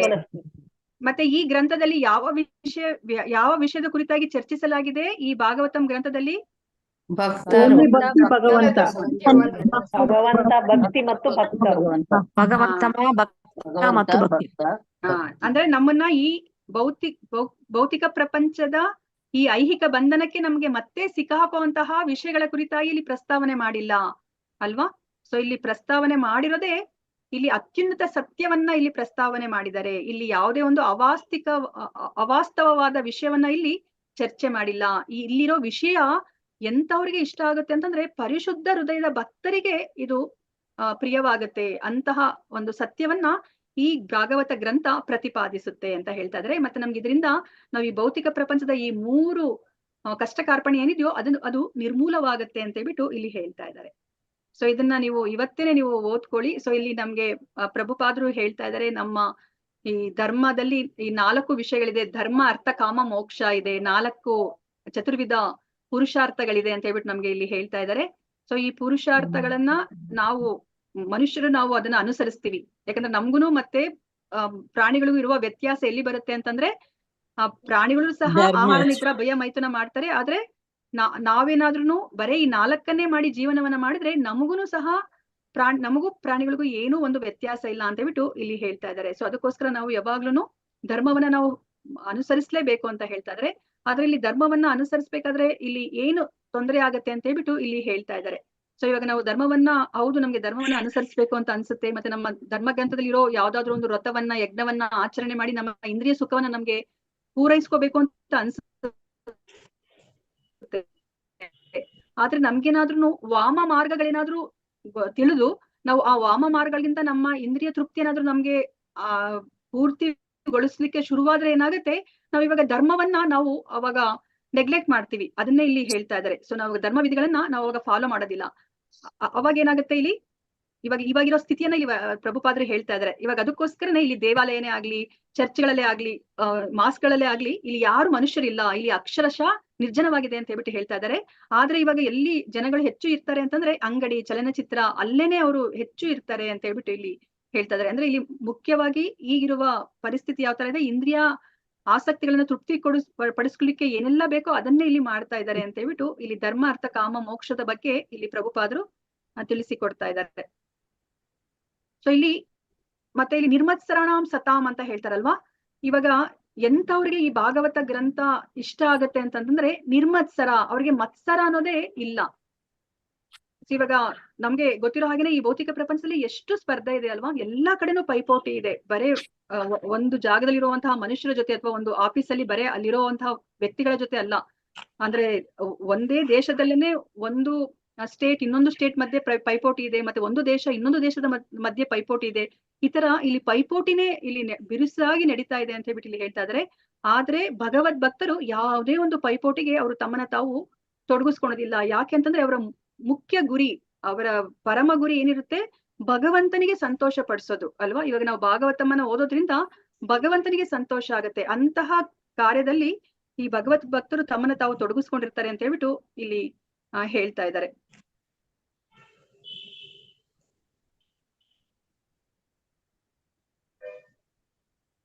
ಮತ್ತೆ ಇದು ಅದೇ ಇಲ್ಲಿ ಇದೆ 3 ಕಷ್ಟಗಳು ಯಾವುದು ಅಂತ ಹೇಳ್ಬಿಟ್ಟು ಅದ್ರ ಬಗ್ಗೆನೂ ಇಲ್ಲಿ ಪ್ರಭುಪಾದರು ಹೇಳ್ತಾ ಇದ್ದಾರೆ. ಶುಶ್ರೂಷು ಬಗ್ಗೆ ಇಲ್ಲಿ ಹೇಳ್ತಾ ಇದ್ದಾರೆ ನೋಡಿ. ಶುಶ್ರೂಷು ಅಂತಂದ್ರೆ ಈ ದಿವ್ಯ ಸಂದೇಶವನ್ನ ಕೇಳಲು ಯಾರಾದರೂ ಕಾತರರಾಗಿರಬೇಕು. ಪ್ರಾಮಾಣಿಕ ಶ್ರವಣ ಮಾಡುವ ಆಕಾಂಕ್ಷೆಯೇ ದಿವ್ಯ ಸಂದೇಶ ತಿಳಿಯಲಿಕ್ಕೆ ಪ್ರಥಮ ಅರ್ಹತೆ ಅಂತ ಹೇಳ್ಬಿಟ್ಟು ಹೇಳ್ತಾ ಇದಾರೆ. ನಾವು ಪ್ರಾಮಾಣಿಕವಾಗಿ ಶ್ರವಣ ಮಾಡ್ಬೇಕು. ಇವಾಗ ನಾವು ಯೂಶಲಿ ನಾವ್ ಏನ್ ಮಾಡ್ತೀವಿ, 1 ಗಂಟೆ ಕಾಲ ಇದು ಕ್ಲಾಸ್ ಇದೆ ಅಂತಂದ್ರೆ ನಾವು ಇಲ್ಲಿ ಕುತ್ಕೊಂಡು ನಾವು ತುಂಬಾ ಶ್ರದ್ಧೆಯಿಂದ ಕೇಳೋದಿಲ್ಲ ಅಲ್ವಾ. ನಾವು ಓಡಾಡ್ಕೊಂಡು ನಮ್ ಕೆಲ್ಸಗಳನ್ನ ಮಾಡ್ಕೊಂಡು ಆಯ್ತು ಏನೋ ಒಂದು ನಾವು ಮೂವಿ ಸಾಂಗು ಏನೋ ಕೇಳಿಸ್ಕೊತೀವಲ್ಲ, ಆತರ ನಾವ್ ಇದನ್ನ ಕೇಳಿಸ್ಕೊತೀವಿ. ಆತರ ಕೇಳಿಸ್ಕೊಂಡ್ರೆ ನಮ್ಗೆ ಭಗವಂತ ನಮ್ಮ ಹೃದಯದಲ್ಲಿ ಬಂದು ಸ್ಥಾಪನೆ ಆಗೋದಿಲ್ಲ ಅಲ್ವಾ. ನಾವು ಪ್ರಾಮಾಣಿಕವಾಗಿ ಶ್ರವಣವನ್ನ ಮಾಡ್ಬೇಕು, ಭಾಗವತಮನ್ನ ನಾವು ಅಭ್ಯಾಸ ಮಾಡ್ಬೇಕು. ಅವಾಗಷ್ಟೇನೆ ನಾವು ಭಗವಂತ ನಮ್ಮ ಹೃದಯದಲ್ಲಿ ಸ್ಥಾಪನೆ ಆಗ್ತಾನೆ ಅಂತ ಹೇಳ್ಬಿಟ್ಟು ಇಲ್ಲಿ ಹೇಳ್ತಾ ಇದಾರೆ. ಮತ್ತೆ ಇನ್ನ ಒಂದು ತುಂಬಾ ಮುಖ್ಯವಾದ ವಿಷಯವನ್ನ ಇಲ್ಲಿ ಪ್ರಭುಪಾದ ಏನ್ ಹೇಳ್ತಿದ್ದಾರೆ ಅಂತಂದ್ರೆ, ಭಾಗ್ಯಹೀನರು ಶ್ರೀಮದ್ ಭಾಗವತದ ಶ್ರವಣದಲ್ಲಿ ಎಳ್ಳಷ್ಟು ಆಸಕ್ತರಲ್ಲ ಅಂತ ಹೇಳ್ತಾರೆ. ನೋಡಿ ಎಷ್ಟು ಮುಖ್ಯವಾದ ವಿಷಯವನ್ನ ಹೇಳ್ತಾರೆ. ಇವಾಗ ಭಾಗವತಮನ್ನ ಕೇಳ್ಬೇಕು ಅಂತ ಯಾರಿಗಾದ್ರೂ ಆಸಕ್ತಿ ಇದೆ ಅಂತಂದ್ರೆ ಅವ್ರು ಖಂಡಿತ ಅವರು ಭಾಗ್ಯವಂತರು. ಅವರು ತುಂಬಾನೇ ಪುಣ್ಯ ಕಾರ್ಯಗಳನ್ನ ಮಾಡಿದ್ದಾರೆ. ಅವರು ಭಗವಂತನ ಭಕ್ತರಿಗೆ ಅವರು ಸೇವೆಯನ್ನ ಮಾಡಿದ್ದಾರೆ. ಅವಾಗಷ್ಟೇ ನಮ್ಗೆ ಈ ಭಾಗವತಮನ್ನ ಶ್ರವಣ ಮಾಡ್ಬೇಕು ಅಂತ ಅನ್ಸೋದು. ಅದನ್ನ ಇಲ್ಲಿ ನಮ್ಗೆ ಪ್ರಭುಪಾದರು ಹೇಳ್ತಾ ಇದ್ದಾರೆ. ಹರೇ ಕೃಷ್ಣ. ಇವಾಗ 3ನೇ ಶ್ಲೋಕಕ್ಕೆ ಹೋಗೋಣಂತೆ. ನಿಗಮ ಕಲ್ಪತರೋರ್ಘಲಿತಂ ಫಲಂ ಶುಕಮುಖಾದಮೃತದ್ರವ ಸಂಯುತಂ ಪಿಬತ ಭಾಗವತಂ ರಸಮಾಲಯಂ ಮುಹುರಹೋ ರಸಿಕಾ ಭುವಿ ಭಾವುಕಾಃ. ಹರೇ ಕೃಷ್ಣ. ಯಾರಾದ್ರೂ ಹೇಳ್ತೀರಾ? ಮಾತಾಡಿಲ್ಲ ಪ್ರಭುಜಿ. ಹರೇ ಕೃಷ್ಣ ಮಾತಾಜಿ. ಹರೇ ಕೃಷ್ಣ ಮಾತಾಜಿ. ಶ್ಲೋಕ 3. ನಿಗಮ ಕಲ್ಪತರೋರೋಗಲಿತಂ ಫಲಂ ಶುಕಮುಖಾದಾಮೃತ ದ್ರವ ಸಂಯುತಂ ಪಿಬಿತ ಭಾಗವತಂ ರಸಮಾಲಯಂ ಮುಹುರಹೋ ರಸಿಕ ಭುವಿ ಭಾವುಕ. ಹರೇ ಕೃಷ್ಣ. ಹರೇ ಕೃಷ್ಣ ಮಾತಾಜಿ. ಇನ್ನ ಇಬ್ರು ಯಾರಾದ್ರೂ ಹೇಳಿ ಮಾತಾಜಿಗಳು. ಹರೇ ಕೃಷ್ಣ ಮಾತಾಜಿ. ಹರೇ ಕೃಷ್ಣ. ನಿಗಮ ಕಲ್ಪತರೋರ್ಗಲಿತಂ ಫಲಂ ಸುಖಮುಖಾದಮೃತ ಸಂಯುಕ್ತಂ ಪಿಬತ ಭಾಗವತ ರಸಮಾಲಯಂ ಮುಹುರತೋ ರಸಿಕ ಭುವಿ ಭಾವುಕಾಃ. ಕಲ್ಪತರೋರ್ಗಲಿತಂ ಫಲಂ ಶುಕಮುಖಾದಾಮೃತ ದ್ರವ ಸಂಯುತಂ ಪಿಬತ ಭಾಗವತಂ ರಸಮಾಲಯಂ ಮುಹುರಹೋ ರಸಿಕಾ ಭುವಿ ಭಾವುಕಃ. ಹರೇ ಕೃಷ್ಣ. ಚಿತ್ರ ಮಾತಾಜಿ ಹೇಳಿ ಮಾತಾಜಿ. ಛಾಯಾ ಮಾತಾಜಿ ಹೇಳಿ. ನಿಗಮ ಕಲ್ಪತರೋರ್ಘಲಿತಂ ಫಲಂ ಶುಕಮುಖಾದಮೃತ ದ್ರವ ಸಂಯುತಂ ಪಿಬತ ಭಾಗವತಂ ರಸಮಾಲಯಂ ಮುಹುರಹೋ ರಸಿಕ ಭುವಿ ಭಾವುಕಾಃ. ಹರೇ ಕೃಷ್ಣ ಮಾತಾಜಿ. ಹರೇ ಕೃಷ್ಣ. ಸೊ ಇವಾಗ ನಾವ್ ಇದರ ಅರ್ಥವನ್ನ ನಾವು ತಿಳ್ಕೊಳ್ಳೋಣಂತೆ. ಸೊ ಇವಾಗ ನಿಗಮ ಅಂತಂದ್ರೆ ಏನ್ ಅರ್ಥ ಅಂತಂದ್ರೆ ವೈದಿಕ ಸಾಹಿತ್ಯ. ಎಲ್ಲ ವೇದ ಸಾಹಿತ್ಯಗಳೆಲ್ಲ ಏನೆಲ್ಲ ಇದೆಯೋ ಅದೆಲ್ಲವನ್ನ ಇಲ್ಲಿ ನಿಗಮ ಅನ್ನೋ ಒಂದು ಪದದಿಂದ ಅವರು ಗುರುತಿಸ್ತಾ ಇದ್ದಾರೆ. ಇದನ್ನ ಏನಕ್ಕೆ ಹೋಲಿಸ್ತಾ ಇದ್ದಾರೆ ಅಂತಂದ್ರೆ ಕಲ್ಪವೃಕ್ಷಕ್ಕೆ ಹೋಲಿಸ್ತಾ ಇದ್ದಾರೆ. ಸೊ ಕಲ್ಪವೃಕ್ಷ ಅಂತಂದ್ರೆ ನಾವು ಕೇಳಿದನ್ನೆಲ್ಲ ಕೊಡೋದನ್ನ ಕಲ್ಪವೃಕ್ಷ ಅಂತ ಹೇಳ್ತೀವಿ ಅಲ್ವಾ. ಸೊ ಇವಾಗ ನಾವು ವೇದಗಳ ಹತ್ರ ಹೋದಾಗ ನಮ್ಗೆ ಏನಾದ್ರೂ ಒಂದು ಹರಿಸ್ಕೊಂಡು ಹೋದ್ರೆ ನಾವು ಇವಾಗ ತಮೋ ಗುಣದಲ್ಲಿ ಇರ್ಬೋದು, ರಜೋಗುಣದಲ್ಲಿ ಇರ್ಬೋದು, ಅಥವಾ ಸತ್ವಗುಣದಲ್ಲೇ ಇರ್ಬೋದು. ನಾವ್ ಯಾವುದೇ ಒಂದು ಗುಣದಲ್ಲಿ ಇದ್ಕೊಂಡು ನಾವು ಈ ವೇದಗಳ ಹತ್ರ ಹೋದಾಗ ವೇದಗಳು ನಮ್ಗೆಲ್ಲವನ್ನ ಒದಗಿಸಿ ಕೊಡುತ್ತೆ.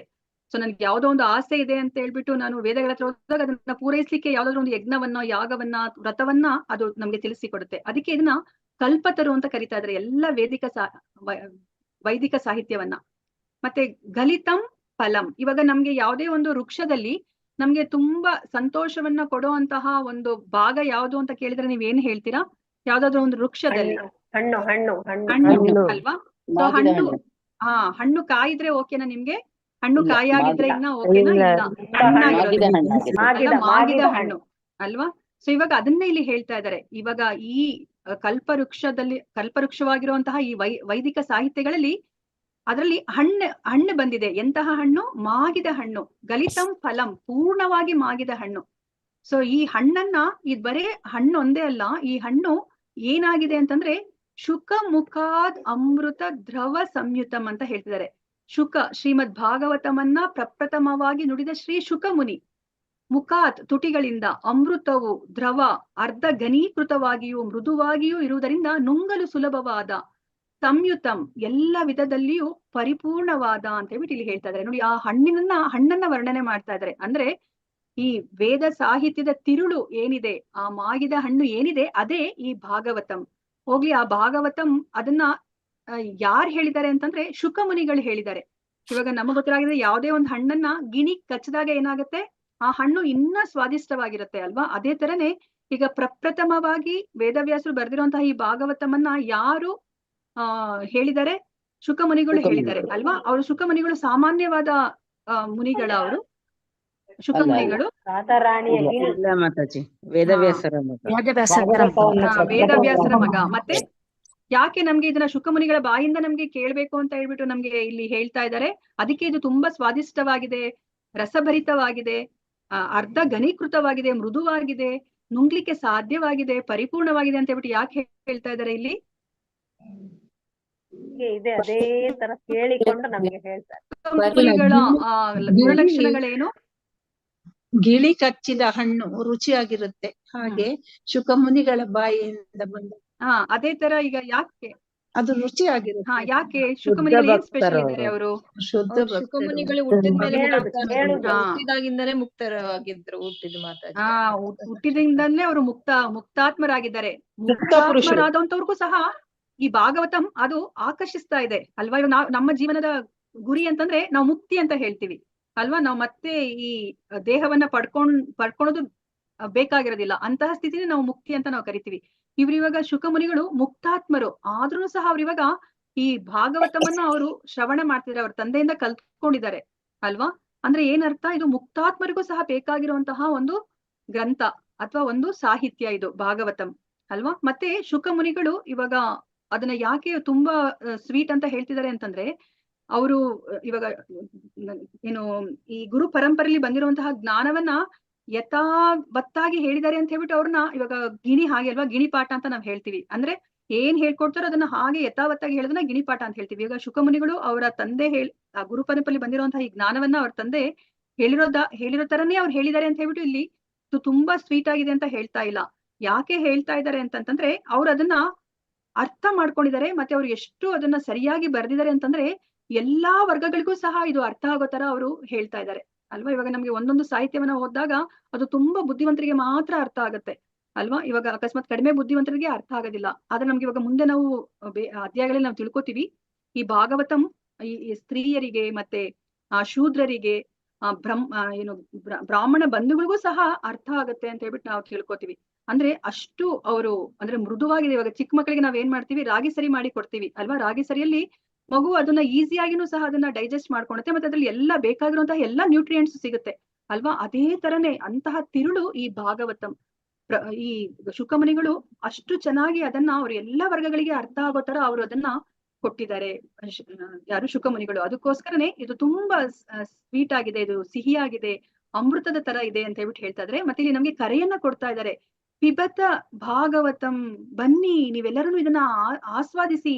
ನೀವು ಇದೆಂತಹ ಒಂದು ಸಾಹಿತ್ಯ, ಇದು ಭಗವಂತನೊಂದಿಗೆ ಶಾಶ್ವತ ಸಂಬಂಧದ ವಿಜ್ಞಾನವನ್ನ ಒಳಗೊಂಡ ಗ್ರಂಥ ಇದು ಅಂತ ಹೇಳ್ಬಿಟ್ಟು ಕರೀತಾ ಇದ್ದಾರೆ. ಸೊ ಇವಾಗ ನಮ್ಗೆ ಈ ಭೌತಿಕ ಪ್ರಪಂಚದಲ್ಲಿ ಯಾವುದೇ ಒಂದು ಸಂಬಂಧ ಶಾಶ್ವತವಾದದ್ದಲ್ಲ ಅಲ್ವಾ. ಸೊ ಆದ್ರೆ ಇದು ಭಗವಂತನೊಂದಿಗೆ ಶಾಶ್ವತ ಸಂಬಂಧವನ್ನ ಕೊಡುವಂತಹ ವಿಜ್ಞಾನ ಇದು. ಇಂತಹ ಗ್ರಂಥವನ್ನ ನೀವೆಲ್ಲರೂ ಬನ್ನಿ, ಇದನ್ನ ಆಸ್ವಾದಿಸಿ ಅಂತ ಹೇಳ್ಬಿಟ್ಟು ನಮ್ಗೆ ಇಲ್ಲಿ ಕರೆಯನ್ನ ಕೊಡ್ತಾ ಇದ್ದಾರೆ. ರಸಂ, ಇದು ಸ್ವಾದಿಷ್ಟವಾದದ್ದು ಅಂತ ಹೇಳ್ಬಿಟ್ಟು ಅಲ್ವಾ. ಸೊ ಇವಾಗ ಎಲ್ಲರಿಗೂ ಸಹ ಇವಾಗ ಈ ಭೌತಿಕ ಪ್ರಪಂಚದಲ್ಲಿ ನಾವ್ ಯಾವ್ದೇ ಒಂದು ಕೆಲಸವನ್ನ ಮಾಡ್ಬೇಕಂದಾಗ ಅಲ್ಲಿ ನಮ್ಗೆ ಯಾವ್ದೋ ಒಂದು ರಸ ಸಿಗ್ಬೇಕು ಅಲ್ವಾ. ಆ ರಸ ಇಲ್ದಲಿದ್ರೆ ನಾವ್ ಯಾವ್ದೇ ಒಂದು ಕೆಲಸ ಕಾರ್ಯಗಳನ್ನ ನಾವು ಮಾಡೋದಿಲ್ಲ. ಇವಾಗ ಒಬ್ಬ ತಂದೆ ಮನೆಯನ್ನ ಅವರು ನೋಡ್ಕೋತಾರೆ ಅಲ್ವಾ. ಮನೆಯನ್ನ ನೋಡ್ಕೊಂಡಾಗ ಅವ್ರು ಯಾಕೆ ಅದನ್ನ ನೋಡಿ, ಇವಾಗ ಅವ್ರು ಮದ್ವೆ ಆದಾಗಿಂದ ಕೊನೆ ತನಕ ಅವ್ರಿಗೆ ಸಾಧ್ಯ ಆಗೋ ತನಕ ಅವ್ರು ದುಡಿತಾ ಇರ್ತಾರೆ ಅಲ್ವಾ. ಯಾಕೆ ಅದನ್ನ ಅವ್ರು ಮುಂದುವರ್ಸ್ಕೊಂಡು ಹೋಗ್ತಾರೆ ಅಂತಂದ್ರೆ ಅವ್ರಿಗೆ ಅಲ್ಲಿ ಒಂದು ರಸ ಸಿಗ್ತಾ ಇದೆ ಅಲ್ವಾ. ಅದ್ರಿಂದಾನೇ ಇಲ್ಲಿ ಈ ಸಮಾಜ ಈ ತರ ಮುಂದುವರ್ಕೊಂಡು ಹೋಗ್ಲಿಕ್ಕೆ ಸಾಧ್ಯ ಆಗ್ತಿರೋದು ಈ ರಸದಿಂದನೇ ಅಲ್ವಾ. ಸೊ ಇವಾಗ ನಾವು ಇದಕ್ಕೆ ಮುಂಚೆ ನಾವು ತಿಳ್ಕೊಂಡಿದೀವಲ್ವಾ, ರಸಗಳು ಎಷ್ಟು ತರದ ರಸಗಳಿದೆ ಅಂತ ಹೇಳ್ಬಿಟ್ಟು ಯಾರಾದ್ರೂ ಹೇಳ್ತೀರಾ? 2 ತರ, 5 ತರದ ಐದು ರಸಗಳು ಯಾವುದು? ಶಾಂತ, ದಾಸ, ಸಖ್ಯ, ವಾತ್ಸಲ್ಯ, ಮಾಧುರ್ಯ. ಇವಾಗ ನೀವು ಪ್ರಭುಪಾದ ಅವರ ಈ ಭಾವಾರ್ಥವನ್ನ ನೋಡಿದ್ರೆ ಪ್ರಭುಪಾದರು ಈ ರಸಗಳ ಬಗ್ಗೆ ನಮ್ಗೆ ಹೇಳ್ತಾ ಇದ್ದಾರೆ. ಹೌದು, 5 ನೀವು ಏನು ರಸಗಳನ್ನ ಹೇಳಿದಿರೋ ಇದು ಪ್ರಾಥಮಿಕ ರಸಗಳು ಅಂತ ಹೇಳ್ತಾರೆ, ಪ್ರೈಮರಿ ರಸಗಳು ಅಂತ ಹೇಳ್ಬಿಟ್ಟು ಕರೀತಾರೆ. ಅದನ್ನ ಬಿಟ್ಟು ನಮ್ಗೆ ಇನ್ನ ರಸಗಳಿದೆ, ಒಟ್ಟು ರಸಗಳು 12 ರಸಗಳಿದೆ. ಆ 12 ರಸಗಳು ಯಾವ್ದು ಅಂತ ಹೇಳ್ಬಿಟ್ಟು ನಾವು ತಿಳ್ಕೊಬೇಕಾಗತ್ತೆ. ಆ 12 ರಸಗಳು ಯಾವ್ದು ಅಂತಂದ್ರೆ, ಸೊ ಇವಾಗ ನೀವು ಹೇಳಿರೋ ಹಾಗೇನೆ ಶಾಂತರಸ, ದಾಸ್ಯರಸ, ಸಖ್ಯರಸ, ವಾತ್ಸಲ್ಯ ರಸ, ಮಾಧುರ್ಯ ರಸ ಈ 5 ರಸಗಳನ್ನ ಬಿಟ್ಟು ರೌದ್ರ ರಸ, ಅದ್ಭುತ ರಸ, ಶೃಂಗಾರ ರಸ, ಹಾಸ್ಯ ರಸ, ವೀರರಸ, ದಯಾರಸ ಮತ್ತೆ ಭಯಾನಕ ರಸ, ಬೀಭತ್ಸ ರಸ. ಸೊ ಇವನು ಸಹ ಇದೆ. ಸೊ ಒಟ್ಟು 12 ರಸಗಳಿದೆ. ಸೊ 12 ರಸಗಳು ಯಾವುದು ಪ್ರಭುಪಾದರು ಹೇಳ್ತಿದ್ದಾರೆ ಅಂತ ಹೇಳ್ಬಿಟ್ಟು ನಾನು ಮತ್ತೊಮ್ಮೆ ಹೇಳ್ತೀನಿ. ಸೊ 1 ನಿಮಿಷ ಇಲ್ಲೇ ತೋರಿಸ್ತೀನಿ ನಾನು. ಸೊ ಇಲ್ಲಿ ಕಾಣಿಸ್ತಾ ಇದೆಯಲ್ಲ 12 ಬಗೆಯ ರಸಗಳನ್ನ ಇಲ್ಲಿ ಹೇಳ್ತಾ ಇದ್ದಾರೆ. ರೌದ್ರ ರಸ, ಅದ್ಭುತ ರಸ, ಶೃಂಗಾರ ರಸ, ಹಾಸ್ಯ ರಸ, ವೀರರಸ, ದಯಾರಸ, ದಾಸ್ಯ ರಸ, ಸಖ್ಯ ರಸ, ಭಯಾನಕ ರಸ, ಬೀಭತ್ಸ ರಸ, ಶಾಂತರಸ, ವಾತ್ಸಲ್ಯ ರಸ. ನೋಡಿ ಇಲ್ಲಿ ಏನನ್ನ ಹೇಳ್ತಾ ಇದಾರೆ ಅಂತಂದ್ರೆ ಈ ಎಲ್ಲಾ ರಸಗಳ ಒಟ್ಟು ಸಾರವೇ ಪ್ರೇಮ ಅಂತ ಹೇಳ್ಬಿಟ್ಟು ಕರಿತಾ ಇದ್ದಾರೆ ಅಲ್ವಾ. ಇವಾಗ ನಮ್ಗೆ ಯಾವುದೇ ಒಂದೇ ಒಂದು ರಸದಲ್ಲಿ ನಾವು ಯಾರ ಜೊತೆನಾದ್ರೂ ಸಂಬಂಧದಲ್ಲಿದ್ರೆ ನಮ್ಗೆ ಅಲ್ಲಿ ಪರಿಪೂರ್ಣತೆ ಅನ್ಸೋದಿಲ್ಲ ಅಲ್ವಾ. ಸರಸ ವಿರಸಗಳ ಸಮರಸವೇ ಜೀವನ ಅಂತ ನಾವು ಕೇಳಿದ್ವಿ. ಅದೇ ತರ ಎಲ್ಲಾ ರಸಗಳಿದ್ದಾಗ ನಮ್ಗೆ ಅಲ್ಲಿ ಅದು ಪರಿಪೂರ್ಣವಾದ ಒಂದು ಸಂಬಂಧ ಅಂತ ನಮ್ಗೆ ಅನ್ಸುತ್ತೆ. ಅದಕ್ಕೆ ಇಲ್ಲಿ ಹೇಳ್ತಾ ಇದ್ರೆ ಪ್ರಭುಪಾದರು ಈ ಎಲ್ಲಾ ರಸಗಳ ಒಟ್ಟು ಸಾರವೇ ಪ್ರೇಮ. ಪ್ರೇಮದ ಈ ಲಕ್ಷಣಗಳು ಮೊದಲಲ್ಲಿ ಪೂಜೆ, ಸೇವೆ, ಮೈತ್ರಿ, ಪಿತೃ ವಾತ್ಸಲ್ಯ ಮತ್ತು ಮಧುರ ಭಾವಗಳಲ್ಲಿ ವ್ಯಕ್ತಗೊಳ್ಳುತ್ತದೆ ಅಂತ ಹೇಳ್ತಿದ್ದಾರೆ. ಅಂದ್ರೆ ನಮ್ಗೆ ಮೊದಲಲ್ಲಿ ಪ್ರೇಮ ಅನ್ನೋದನ್ನ ನಾವು ಹೇಗೆ ವ್ಯಕ್ತಪಡಿಸ್ತೀವಿ, ನಾವು ಶಾಂತರಸದಲ್ಲೋ ಅಥವಾ ದಾಸ್ಯರಸ, ಸಖ್ಯರಸ, ವಾತ್ಸಲ್ಯರಸ ಅಥವಾ ಮಾಧುರ್ಯ ರಸ ಈ 5 ರಸದಲ್ಲಿ ನಾವು ವ್ಯಕ್ತಗೊಳಿಸ್ತೀವಿ.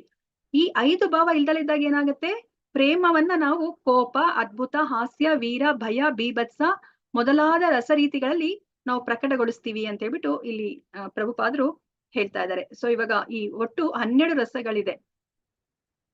ಸೊ 5 ರಸ ಪ್ರೈಮರಿ ರಸ, ನಾವು ಅದರಲ್ಲಿ ನಾವು ಪ್ರೀತಿನ ನಾವು ವ್ಯಕ್ತಪಡಿಸ್ತೀವಿ. ಈ ಏನಾದ್ರೂ ನಮ್ಗೆ ಅಡ್ಡಿ ಆತಂಕಗಳಾದಾಗ, ಈಗ ಪ್ರೇಮವನ್ನ ನಾವು ವ್ಯಕ್ತಪಡಿಸ್ಬೇಕಾದ್ರೆ ಏನಾದ್ರೂ ಅಡ್ಡಿ ಆತಂಕಗಳಾದಾಗ ಈ ಮಿಕ್ಕಿದ ಸೆಕೆಂಡರಿ ರಸ ಅಂತ ನಾವ್ ಏನ್ ಕರಿತಾ ಇದೀವಿ, ಇನ್ನು 7 ರಸಗಳಿದೆಯಲ್ಲ ಅದರ ಮೂಲಕ ನಾವು ಪ್ರಕಟಗೊಳಿಸ್ತೀವಿ ನಮ್ಮ ಪ್ರೀತಿಯನ್ನ ಅಂತ ಹೇಳ್ಬಿಟ್ಟು ಇಲ್ಲಿ ಹೇಳ್ತಾ ಇದಾರೆ. ಮತ್ತೆ ನಮ್ಗೆ ಇಲ್ಲಿ ತುಂಬಾ ಮುಖ್ಯವಾದ ವಿಷಯ ನಾವ್ ಏನನ್ನ ತಿಳ್ಕೊಬೇಕು ಅಂತಂದ್ರೆ, ನೋಡಿ ನಾವ್ ಇವಾಗ ಏನಾದ್ರೂ ಈ ರಸವನ್ನ ನಾವು ಇಲ್ಲಿ ವಿನಿಮಯ ಮಾಡ್ಕೋಬೇಕು ಅಂತಂದ್ರೆ ನಾವು ಇಲ್ಲಿ ಸಮಾನವಾದಂತಹ ಸ್ಪೀಸೀಸ್ ಅಂತ ನಾವ್ ಏನ್ ಹೇಳ್ತೀವೋ ಅವ್ರ ಜೊತೆ ಮಾತ್ರ ನಾವು ಅದನ್ನ ಎಕ್ಸ್ಚೇಂಜ್ ಮಾಡ್ಕೊಳಿಕ್ಕೆ ಸಾಧ್ಯ ಅಲ್ವಾ. ಸಮಾನವಾದ ಜೀವಿ ವರ್ಗಗಳಲ್ಲಿ ನಾವ್ ಅದನ್ನ ಎಕ್ಸ್ಚೇಂಜ್ ಮಾಡ್ಕೋಬಹುದು. ಇವಾಗ ನೋಡಿ ಫಾರ್ ಎಕ್ಸಾಂಪಲ್ ನನ್ಗೆ ಇವಾಗ ತುಂಬಾ ಈಗ ಭಾಗವತ ಮೇಲೆ ನನ್ಗೆ ತುಂಬಾನೇ ಪ್ರೀತಿ ಬರ್ತಾ ಇದೆ. ನಾನು ಅದನ್ನ ನನ್ನ ಲ್ಯಾಪ್ಟಾಪ್ ಜೊತೆ ಹೇಳ್ಕೊಳ್ಲಿಕ್ಕೆ ಆಗೋದಿಲ್ಲ, ಅಥವಾ ನಮ್ಮ ಮನೆಯಲ್ಲಿ ಒಂದು ನಾಯಿ ಇದ್ರೆ ಬೆಕ್ಕಿದ್ರೆ ಅದ್ರ ಜೊತೆ ನಾನು ಹಂಚ್ಕೊಳ್ಲಿಕ್ಕೆ ಆಗೋದಿಲ್ಲ ಅಲ್ವಾ. ಸಮಾನವಾದ ಜೀವ ವರ್ಗದಲ್ಲಿ ಇರೋರಿಗೆ ಮಾತ್ರ ನಾವು ಹಂಚ್ಕೊಳ್ಲಿಕ್ಕೆ ಸಾಧ್ಯ. ಅದಕ್ಕೇನೆ ನಮ್ಗೆ ಇಲ್ಲಿ ಹೇಳ್ತಾ ಇರೋದು, ಇವಾಗ ನಮ್ಗೆ ನಮ್ಮ ಆತ್ಮ ಪರಮಾತ್ಮನ ಅಂಶ ಅಲ್ವಾ. ನಾವು ಆ ರಸವನ್ನ ನಾವು ವಿನಿಮಯ ಮಾಡ್ಕೋಬೇಕಂತಂದ್ರೆ ನಾವು ಭಗವಂತನ ಜೊತೆ ಮಾತ್ರನೇ ಸಾಧ್ಯ. ಅವಾಗಷ್ಟೇ ನಮ್ಗೆ ಪರಿಪೂರ್ಣ ಸಂತೋಷ ಸಿಗುತ್ತೆ. ಅದಕ್ಕೆ ನೋಡಿ ನಮ್ಗೆ ಈ ಭೌತಿಕ ಪ್ರಪಂಚದಲ್ಲಿ ನಾವು ಎಷ್ಟೇ ಹಣ, ಅಂತಸ್ತು, ಆಸ್ತಿ ಪಾಸ್ತಿ ಏನನ್ನೇ ಗಳಿಸಿದ್ರು ನಮ್ಗೆ ಅದು ಪರಿಪೂರ್ಣವಾದ ಸಂತೋಷ ಕೊಡ್ತಾ ಇಲ್ಲ. ಯಾಕೆ ಅಂತಂದ್ರೆ ಅವೆಲ್ಲವೂ ಸಹ ಈ ದೇಹಕ್ಕೆ ಸಂಬಂಧವಾಗಿ ಪಟ್ಟಿರುವಂತಹ ರಸಗಳು ಅಲ್ವಾ. ಯಾವಾಗ ನಾವು ನಮ್ಮ ಆತ್ಮ ಪರಮಾತ್ಮನ ಜೊತೆ ಸಂಪರ್ಕಕ್ಕೆ ಬರುತ್ತೋ ಅವಾಗಷ್ಟೇನೆ ಅದಕ್ಕೆ ಪರಿಪೂರ್ಣತೆಯನ್ನ ಅದು ಅನುಭವಿಸುತ್ತೆ ಅಲ್ವಾ. ಆ ಆತ್ಮಾನಂದವನ್ನ ಅದು ಅನುಭವಿಸುತ್ತೆ. ಇದನ್ನ ನಾವು ಇಲ್ಲಿ ತುಂಬಾ ಮುಖ್ಯವಾಗಿ ಈಗ ಪ್ರಭುಪಾದರು ಕೊಟ್ಟಿರುವಂತಹ ಈ ಭಾವಾರ್ಥದಿಂದ ಅರ್ಥ ಮಾಡ್ಕೋಬೇಕಾಗಿರೋದು. ಸೊ ನೋಡಿ, ಐಹಿಕ ಜಗತ್ತಿನ ಬೇರಾವುದೇ ಜೀವಿಗಳ ನಡುವೆ ರಸ ವಿನಿಮಯ ಅಸಾಧ್ಯ. ಏಕ ರೀತಿಯ ಜೀವಿ ವರ್ಗಗಳಲ್ಲಿ ಈ ರಸಗಳ ವಿನಿಮಯವಾಗುತ್ತದೆ. ಆದರೆ ಚೇತನಾಮಯವಾದ ಆತ್ಮಗಳು ಗುಣಾತ್ಮವಾಗಿ ದೇವೋತ್ತಮ ಪರಮಪುರುಷನಂತೆಯೇ. ಆದ್ದರಿಂದಲೇ ಆರಂಭದಲ್ಲಿ ಆಧ್ಯಾತ್ಮಿಕ ಜೀವಚೇತನಗಳು ಮತ್ತು ಆಧ್ಯಾತ್ಮಿಕ ಸಮಗ್ರನಾದ ದೇವೋತ್ತಮ ಪರಮಪುರುಷರ ನಡುವೆ ರಸಗಳ ವಿನಿಮಯವಾಗುತ್ತಿತ್ತು ಅಂತ ಹೇಳ್ಬಿಟ್ಟು ಇಲ್ಲಿ ಹೇಳ್ತಾ ಇದ್ದಾರೆ. ಸೊ ಅದಕ್ಕೆ ಇಲ್ಲಿ ನಾವು ಇವಾಗ ಭಾಗವತಮ್ಮು ಅದನ್ನ ರಸಭರಿತವಾದ ಹಣ್ಣಿಗೆ ಹೋಲಿಸ್ತಾ ಇದ್ದಾರೆ. ಅದು ತುಂಬಾ ಕಷ್ಟನೂ ಇಲ್ಲ ನಾವು ಅದನ್ನ ತಿನ್ಲಿಕ್ಕೆ ಅಲ್ವಾ. ಯಾಕಂದ್ರೆ ಅದನ್ನ ನಾವು ನೋಡಿದ್ವಿ ಅಲ್ವಾ, ಅದೆಷ್ಟು ಮೃದುವಾಗಿದೆ ಅಂತ ಹೇಳ್ತಾ ಇದ್ದಾರೆ, ಸ್ವಾದಿಷ್ಟ ಭರಿತವಾಗಿದೆ ಅಂತ ಹೇಳ್ತಾ ಇದ್ದಾರೆ. ಸೊ ಇವಾಗ ನಾವು ಭಾಗವತದ ಮೂಲಕ ನಾವು ಇವಾಗ ಭಗವಂತನ ಜೊತೆ ನಾವು ರಸ ವಿನಿಮಯವನ್ನ ನಾವಿಲ್ಲಿ ಮಾಡ್ಕೋತಾ ಇದ್ದೀವಿ. ಸೊ ಈ ಆಧ್ಯಾತ್ಮಿಕ ವಿನಿಮಯ ಅಥವಾ ರಸ ವಿನಿಮಯವನ್ನು ಜೀವಿಗಳು ಮತ್ತು ದೇವೋತ್ತಮ ಪರಮಪುರುಷನಾದ ಭಗವಂತರ ನಡುವಣ ಆಧ್ಯಾತ್ಮಿಕ ಅಸ್ತಿತ್ವದಲ್ಲಿ ಕಾಣಬಹುದು ಅಂತ ಹೇಳ್ತಾ ಇದ್ದಾರೆ ಅಲ್ವಾ. ನೋಡಿ ಎಷ್ಟು ಚೆನ್ನಾಗಿ ಪ್ರಭುಪಾದರು ಇದನ್ನ ಅರ್ಥ ಮಾಡಿಸ್ತಾ ಇದ್ದಾರೆ ನಮ್ಗೆ. ಸೊ ಆದ್ದರಿಂದಲೇ ದೇವೋತ್ತಮ ಪರಮಪುರುಷನನ್ನ ಶ್ರುತಿ ಮಂತ್ರಗಳಲ್ಲಿ ಸಕರ ರಸಗಳ ಆದಿ ಮೂಲ ಎಂದು ವರ್ಣಿಸಲಾಗಿದೆ ಅಲ್ವಾ. ಅವ್ರನ್ನ ರಸರಾಜ ಅಂತ ಕರೀತಾರೆ ಅಲ್ವಾ. ನಾವು ಯಾವ ರಸದಲ್ಲಿ ನಾವು ಭಗವಂತನ ಜೊತೆ ನಾವು ಬಾಂಧವ್ಯವನ್ನ ಇಟ್ಕೋಬೇಕು ಅಂತ ನಾವು ಹೊರಟ್ರು ಭಗವಂತ ಅದಕ್ಕೆ ಅವರು ಅನುವು ಮಾಡ್ಕೊಡ್ತಾರೆ.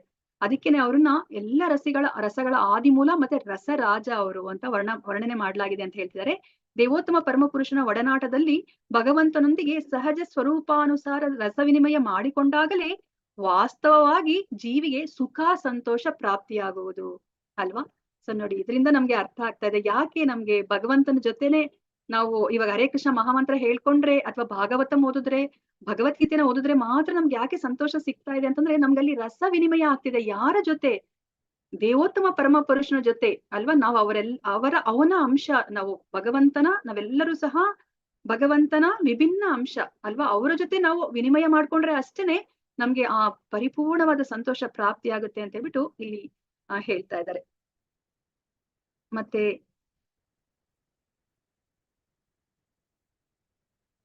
ಇದೊಂದು ತುಂಬಾ ಮುಖ್ಯವಾದದ್ದು. ನಮ್ಗೆ ಇವಾಗ ನಮ್ಮ ಜೀವನದ ಗುರಿ ಏನು? ಮುಕ್ತಿ. ಅಂದ್ರೆ ಮುಕ್ತಿ ಸಿಕ್ಕಿದ್ರೆ ನಮ್ಗೆ ಸಾಕು, ಮತ್ತಿನ್ನೇನು ಬೇಡ ಅಲ್ಲ. ನಮ್ಗೆ ಸುಮ್ಮನೆ ಶಾಂತವಾಗಿ ಯಾವುದೇ ಒಂದು ಜೀವನದ ಜಂಜಾಟಗಳಿಂದಲೇ ನಾವು ಅಂತಹ ಒಂದು ಸ್ಥಿತಿಯಲ್ಲಿ ಇದ್ಬಿಡೋದು ಅಂತ. ಆದ್ರೆ ಇಲ್ಲಿ ನೋಡಿ, ಶುಕಮುನಿಗಳು ಆಲ್ರೆಡಿ ಅವರು ಮುಕ್ತಾತ್ಮರು. ಆದ್ರೆ ಅವರು ಸಹ ಈ ಭಾಗವತಂನಿಂದ ಅವರು ಆಕರ್ಷಿತರಾಗಿದ್ದಾರೆ ಅಲ್ವಾ? ಅಂದ್ರೆ ಈ ಭಾಗವತಂ ಇನ್ನೆಂತಹ ಉತ್ಕೃಷ್ಟವಾದ ಕೃತಿ ಇರ್ಬೋದು ಅಂತ ನಾವು ಇದರಿಂದ ನಮ್ಗೆ ಅರ್ಥ ಮಾಡ್ಕೋಬಹುದು ಅಲ್ವಾ? ಮುಕ್ತಾತ್ಮರನ್ನು ಸಹ ತನ್ನ ಕಡೆಗೆ ಸೆಳೆಯುವಂತಹ ಒಂದು ಕೃತಿ ಈ ಶ್ರೀಮದ್ ಭಾಗವತಂ. ಅದನ್ನೇ ಇಲ್ಲಿ ಹೇಳ್ತಾ ಇದ್ದಾರೆ. ಶ್ರೀಮದ್ ಭಾಗವತವು ಸಕಲ ವೇದ ಜ್ಞಾನಗಳ ಪಕ್ವ ಫಲ. ಆದ್ದರಿಂದ ಮುಕ್ತಿ ಸ್ಥಿತಿಯಲ್ಲೂ ಆಸ್ವಾದಿಸಬಹುದಾದ ಆಧ್ಯಾತ್ಮಿಕ ರಸವನ್ನ ಶ್ರೀಮದ್ ಭಾಗವತದ ಸಾಹಿತ್ಯದಲ್ಲಿ ಅನುಭವಿಸಬಹುದೆಂದು ಈ ಶ್ಲೋಕದಲ್ಲಿ ಹೇಳಲಾಗಿದೆ. ಈ ದಿವ್ಯ ಸಾಹಿತ್ಯವನ್ನ ವಿನೀತ ಭಾವದಿಂದ ಶ್ರವಣ ಮಾಡುವ ಮೂಲಕ ಮನೋಭಿಲಾಷೆ, ಆಕಾಂಕ್ಷೆಗಳ ಪೂರ್ಣ ಸಂತೋಷವನ್ನ ಪಡೆಯಬಹುದಾಗಿದೆ ಅಂತ ಹೇಳ್ತಾರೆ. ನೋಡಿ, ಇವಾಗ ನಾವು ಶ್ರವಣ ಹೇಗ್ ಮಾಡ್ಬೇಕು ಅನ್ನೋದನ್ನ ನಮ್ಗೆ ಇಲ್ಲಿ ಒತ್ತಿ ಹೇಳ್ತಾ ಇದಾರೆ ಅಲ್ವಾ? ನಮ್ಗೆ ಅನ್ನಿಸ್ಬೋದಲ್ಲ, ಯಾಕೆ ಇಲ್ಲಿ ವೇದವ್ಯಾಸರು ಇದನ್ನ ಹೇಳಿದ್ದನ್ನೇ ಹೇಳ್ತಾ ಇದಾರೆ ಅಂತ ನಮ್ಗೆ ಅನ್ಸುತ್ತೆ ಅಲ್ವಾ? ಹೌದು, ಯಾಕಂದ್ರೆ ನಾವು ಇವಾಗ 18 ಪುಸ್ತಕಗಳು ಅಂದ್ರೆ 12 ಸ್ಕಂದಗಳನ್ನ ನಾವು ಓದ್ಲಿಕ್ಕೆ ಶುರುವಾಗಿದೀವಿ. ಅದಕ್ಕೆ ನಾವು ದೃಢರಾಗ್ಬೇಕು. ನಮ್ಗೆ ನಿಷ್ಠೆಯಿಂದ ನಾವು ಅನುಷ್ಠಾನ ಮಾಡ್ಬೇಕಾಗತ್ತೆ. ಅದಕ್ಕೆ ನಮ್ಗೆ ಭಗವಂತ ಯಾರು ಅಂತ ಹೇಳ್ಬಿಟ್ಟು ಅವ್ರು ನೇರವಾಗಿ ಹೇಳ್ತಾ ಇದಾರೆ. ನೀವು ಭಾಗವತಮನ್ನ ಹುಡುಕೊಂಡ್ ಬಂದು ನೀವ್ ಏನನ್ನೋ ಇಲ್ಲಿ ಹುಡುಕೊಂಡ್ ಬಂದ್ರೆ ಇಲ್ಲಿ ಸಿಗೋದಿಲ್ಲ. ಇಲ್ಲಿ ಸಿಗೋದೇ ನಿಮ್ಗೆ ಭಗವಂತನ ಬಗ್ಗೆ, ವಾಸುದೇವನ ಬಗ್ಗೆ ಮಾತ್ರನೇ. ಇಲ್ಲಿ ಅವಾಸ್ತವವಾದದ್ದು ಏನೂ ಸಿಗೋದಿಲ್ಲ. ಇಲ್ಲಿ ಸಿಗುವ ರಸವೇ ಸಂಪೂರ್ಣ ಸತ್ಯವಾಗಿರುವಂತಹ ರಸ ಇಲ್ಲಿ ಸಿಗೋದು ಅಂತ ಹೇಳ್ಬಿಟ್ಟು ನಮ್ಗೆ ಅದಕ್ಕೆ ಇಲ್ಲಿ ಒತ್ತಿ ನಮ್ಗೆ ಹೇಳ್ತಾ ಇದ್ರೆ. ಮತ್ತೆ ನೀವು ಅದನ್ನ ಅಭ್ಯಾಸ ಮಾಡ್ಬೇಕು ಅಂತಂದ್ರೆ ಶ್ರವಣದ ಮೂಲಕನೇ ನೀವು ಅಭ್ಯಾಸ ಮಾಡ್ಬೇಕು ಅಂತ ಹೇಳ್ತಾರೆ. ಹೌದು, ನಾನು ರ್ಯಾಂಕ್ ಹೋಲ್ಡರ್, ನಾನು ಇಂಗ್ಲಿಷ್ ಅಲ್ಲಿ ಅಥವಾ ಕನ್ನಡದಲ್ಲಿ ಆ ಲಿಟ್ರೇಚರ್ ಅಲ್ಲಿ ನಾನು ರ್ಯಾಂಕ್ ಹೋಲ್ಡರ್ ಅಂದ್ರೂ ಸಹ ಈ ಜ್ಞಾನವನ್ನ ಯಾರಾದ್ರೂ ಒಬ್ರು ಓದಿ ಅರ್ಥ ಮಾಡ್ಕೊಳ್ಲಿಕ್ಕೆ ಅರ್ಥ ಮಾಡ್ಕೊಳ್ಲಿಕ್ಕೆ ಸಾಧ್ಯನೇ ಇಲ್ಲ. ಇದನ್ನ ಆ ಗುರು ಪರಂಪರೆಯ ಮೂಲಕ ನಾವು ಶ್ರವಣ ಮಾಡಿದ್ರೆ ಮಾತ್ರನೇ, ಅದು ಯಾವ ತರ ನಾವು ವಿನೀತ ಭಾವದಿಂದ ಶ್ರವಣ ಮಾಡಿದ್ರೆ ಮಾತ್ರನೇ ಇದನ್ನ ನಾವು ಹೇಗೆ ಅರ್ಥ ಮಾಡ್ಕೋಬೇಕು ಹಾಗೆ ಅರ್ಥ ಮಾಡ್ಕೊಳ್ಲಿಕ್ಕೆ ಸಾಧ್ಯ ಅಂತ ಹೇಳ್ಬಿಟ್ಟು ಇಲ್ಲಿ ಹೇಳ್ತಾ ಇದ್ದಾರೆ. ಸೊ ಆಕಾಂಕ್ಷ ಪೂರ್ಣ ಸಂತೋಷವನ್ನ ಪಡೆಯಬಹುದಾಗಿದೆ. ಆದರೆ ಶ್ರೀಮದ್ ಭಾಗವತದ ಸಂದೇಶವನ್ನ ರುಜು ಮೂಲದಿಂದ ಶ್ರವಣ ಮಾಡುವ ಎಚ್ಚರಿಕೆ ಉಳ್ಳವರಾಗಿರಬೇಕು. ಶ್ರೀಮದ್ ಭಾಗವನ್ನ ರುಜು ಮೂಲದಿಂದಲೇ ತಂದು ತಮ್ಮ ಶಿಷ್ಯರಾದ ಶ್ರೀ ವೇದವ್ಯಾಸರಿಗೆ ಅನುಗ್ರಹಿಸಿದರು. ಶ್ರೀ ವೇದವ್ಯಾಸರು ಈ ದಿವ್ಯ ಸಂದೇಶವನ್ನ ತಮ್ಮ ಪುತ್ರರಾದ ಶ್ರೀಲ ಶುಕಮುನಿಗಳಿಗೆ ನೀಡಿದರು. ಶ್ರೀಲ ಶುಕಮುನಿಗಳು ಈ ಸಂದೇಶವನ್ನ ಪರೀಕ್ಷಿತ ಮಹಾರಾಜನಿಗೆ ಅವನ ನಿಧನಕ್ಕೆ 7 ದಿನ ಮುಂಚೆ ತಲುಪಿಸಿದರು. ಶ್ರೀಲ ಶುಕಮುನಿಗಳು ಹುಟ್ಟಿನಿಂದಲೇ ಮುಕ್ತಾತ್ಮರು. ಅವರು ತಾಯಿಯ ಗರ್ಭದಲ್ಲಿದ್ದಾಗಲೇ ಮುಕ್ತಿಯನ್ನ ಪಡೆದಿದ್ದು ಜನನದ ತರುವಾಯು ಯಾವುದೇ ರೀತಿಯ ಆಧ್ಯಾತ್ಮಿಕ ತರಬೇತಿಯನ್ನೂ ಪಡೆಯಲಿಲ್ಲ. ಲೌಕಿಕ ಅರ್ಥದಿಂದಲೇ ಆಗಲಿ ಪಾರಮಾರ್ಥಿಕ ಅರ್ಥದಿಂದಲೇ ಆಗಲಿ ಯಾರೊಬ್ಬರು ಹುಟ್ಟಿನಿಂದ ಇಂತಹ ಅರ್ಹತೆ ಪಡೆಯುವುದಿಲ್ಲ. ಆದರೆ ಶ್ರೀ ಶುಕಮುನಿಗಳು ಪರಿಪೂರ್ಣ ಮುಕ್ತಾತ್ಮರಾದುದರಿಂದ ಆಧ್ಯಾತ್ಮಿಕ ಸಾಕ್ಷಾತ್ಕಾರಕ್ಕಾಗಿ ಅವರು ವಿವಿಧ ಸಂಸ್ಕಾರಗಳಿಗೆ ಒಳಗಾಗುವ ಪ್ರಮೇಯವೇ ಒದಗಿ ಬರಲಿಲ್ಲ. ಅವರು ತ್ರಿವಿಧವಾದ ಲೌಕಿಕ ಗುಣಗಳನ್ನ ಮೀರಿದ ಪಾರಮಾರ್ಥಿಕ ಸ್ಥಿತಿಯಲ್ಲಿ ಉಪಸ್ಥಿತರಾದ ಸಂಪೂರ್ಣ ಮುಕ್ತಾತ್ಮರು. ಆದರೂ ಅವರು ದಿವ್ಯ ವೇದ ಮಂತ್ರಗಳನ್ನು ಜಪಿಸುತ್ತಾ ಮುಕ್ತಾತ್ಮರಿಂದ ಆರಾಧಿಸಲ್ಪಡುವ ದೇವೋತ್ತಮ ಪರಮಪುರುಷನ ಈ ಪಾರಮಾರ್ಥಿಕ ರಸದಿಂದ ಆಕರ್ಷಿತರಾದರು ಅಂತ ಹೇಳ್ಬಿಟ್ಟು ಹೇಳ್ತಾರೆ. ನೋಡಿ, ಅವ್ರು ಎಂತಹ ಮುಕ್ತಾತ್ಮರು, ಆದ್ರೆ ಅವರು ಈ ಪಾರಮಾರ್ಥಿಕ ಮುಕ್ತಾತ್ಮರಿಗೆ ಹೆಚ್ಚು ಆಕರ್ಷಣೆ. ಅವನು ಅವಶ್ಯಕವಾಗಿ ನಿರಾಕಾರನಲ್ಲ, ಏಕೆಂದರೆ ಪಾರಮಾರ್ಥಿಕ ದಿವ್ಯರಸದ ವಿನಿಮಯವು ವ್ಯಕ್ತಿಯೊಂದಿಗೆ ಮಾತ್ರ ಸಾಧ್ಯ. ಇದು ತುಂಬಾ ಮುಖ್ಯವಾದ ಅಂಶ, ನಾವು ಅರ್ಥ ಮಾಡ್ಕೋಬೇಕಾಗಿರೋದಲ್ವಾ? ನಾವು ನೋಡಿದೀವಲ್ವಾ, ಈ ಭೌತಿಕ ಪ್ರಪಂಚದಲ್ಲಿ ಎಷ್ಟೊಂದು ಜನ ಮಾಯಾವಾದಿಗಳಿದ್ದಾರೆ. ಅವ್ರು ಯಾವಾಗ್ಲೂ ಭಗವಂತನನ್ನ ಅವರು ನಿರಾಕಾರ ಅಂತ ಹೇಳ್ತಾರೆ ಅಲ್ವಾ? ಇವಾಗ ನಿರಾಕಾರದವರ ಜೊತೆಗೆ ಅಲ್ವಾ, ನಾವ್ ಇವಾಗ ಒಂದು ಗೋಡೆಯ ಜೊತೆಗೋ ಅಥವಾ ಈ ಲ್ಯಾಪ್ಟಾಪ್ ಜೊತೆಗೋ ನಾವ್ ಯಾವ್ದಾದ್ರು ಒಂದು ರಸ ವಿನಿಮಯವನ್ನ ನಾವು ಮಾಡ್ಕೊಳ್ಲಿಕ್ಕೆ ಸಾಧ್ಯನಾ? ಇಲ್ಲ. ಅದರಿಂದ ನಮ್ಗೆ ಅರ್ಥ ಆಗುತ್ತೆ ಇಲ್ಲಿ ಭಗವಂತ ಅವರು ಸಾಕಾರ, ಅವ್ರಿಗೆ ರೂಪ ಇದೆ, ಅವರು ಸಹ ವ್ಯಕ್ತಿಗಳ ನಡುವೆ ಮಾತ್ರನೇ ಈ ರಸ ವಿನಿಮಯ ಆಗ್ಲಿಕ್ಕೆ ಸಾಧ್ಯ ಅಂತ ಹೇಳ್ಬಿಟ್ಟು ಇಲ್ಲಿ ಪ್ರಭುಪಾದರು ಹೇಳ್ತಾ ಇದ್ದಾರೆ. ಸೊ ಶ್ರೀಮದ್ ಭಾಗವತದಲ್ಲಿ ಭಗವಂತನ ಪಾರಮಾರ್ಥಿಕ ದಿವ್ಯ ಲೀಲೆಗಳನ್ನ ನಿರೂಪಿಸಲಾಗಿದೆ. ಶುಕಮುನಿಗಳು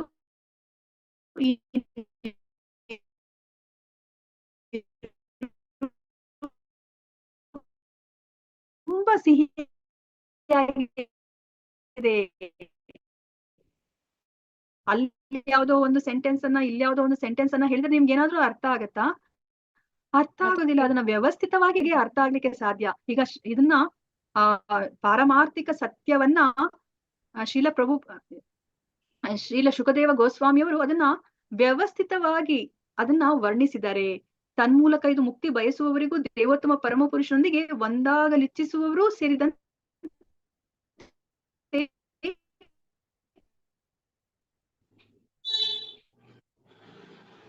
ಮುಕ್ತಿ ಬಯಸ್ಬೇಕಾ ಅಥವಾ ದೇವೋತ್ತಮ ಪರಮ ಪುರುಷನೊಂದಿಗೆ ಒಂದಾಗ್ಬೇಕು ಅಂತ ಇಚ್ಛೆ ಇದೆಯಾ, ಎಲ್ಲ ವರ್ಗದ ಜನರಿಗೂ ಸಹ ಇದು ಆಪ್ಯಾಯಮಾನವಾಗಿದೆ ಅಂತ ಹೇಳಿದ್ದಾರೆ. ಮತ್ತೆ ಇಲ್ಲಿ ಆ ಶುಕ ಮುಖ ಕೊಡ್ತಾ ಇದ್ರೆ ಪ್ರಭುಪಾದರು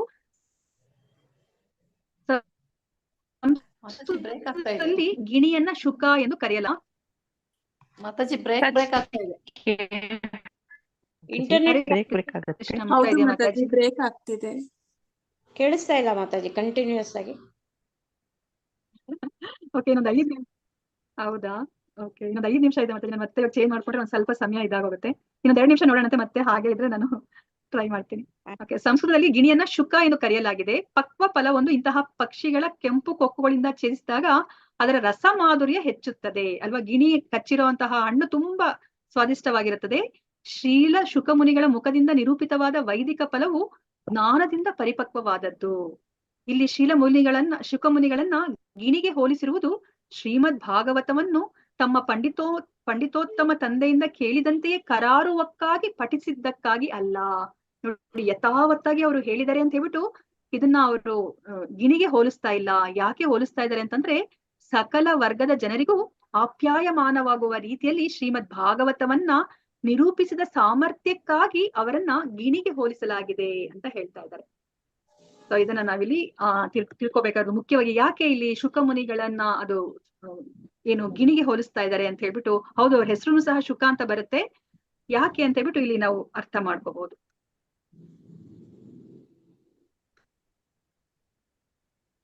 ಓಕೆ, ಸೊ ಇದು ಕೊನೆಯ ಒಂದು ಪ್ಯಾರಾ ಇದೆ, ಇದನ್ನ ನೋಡ್ಬೇಡಂತೆ.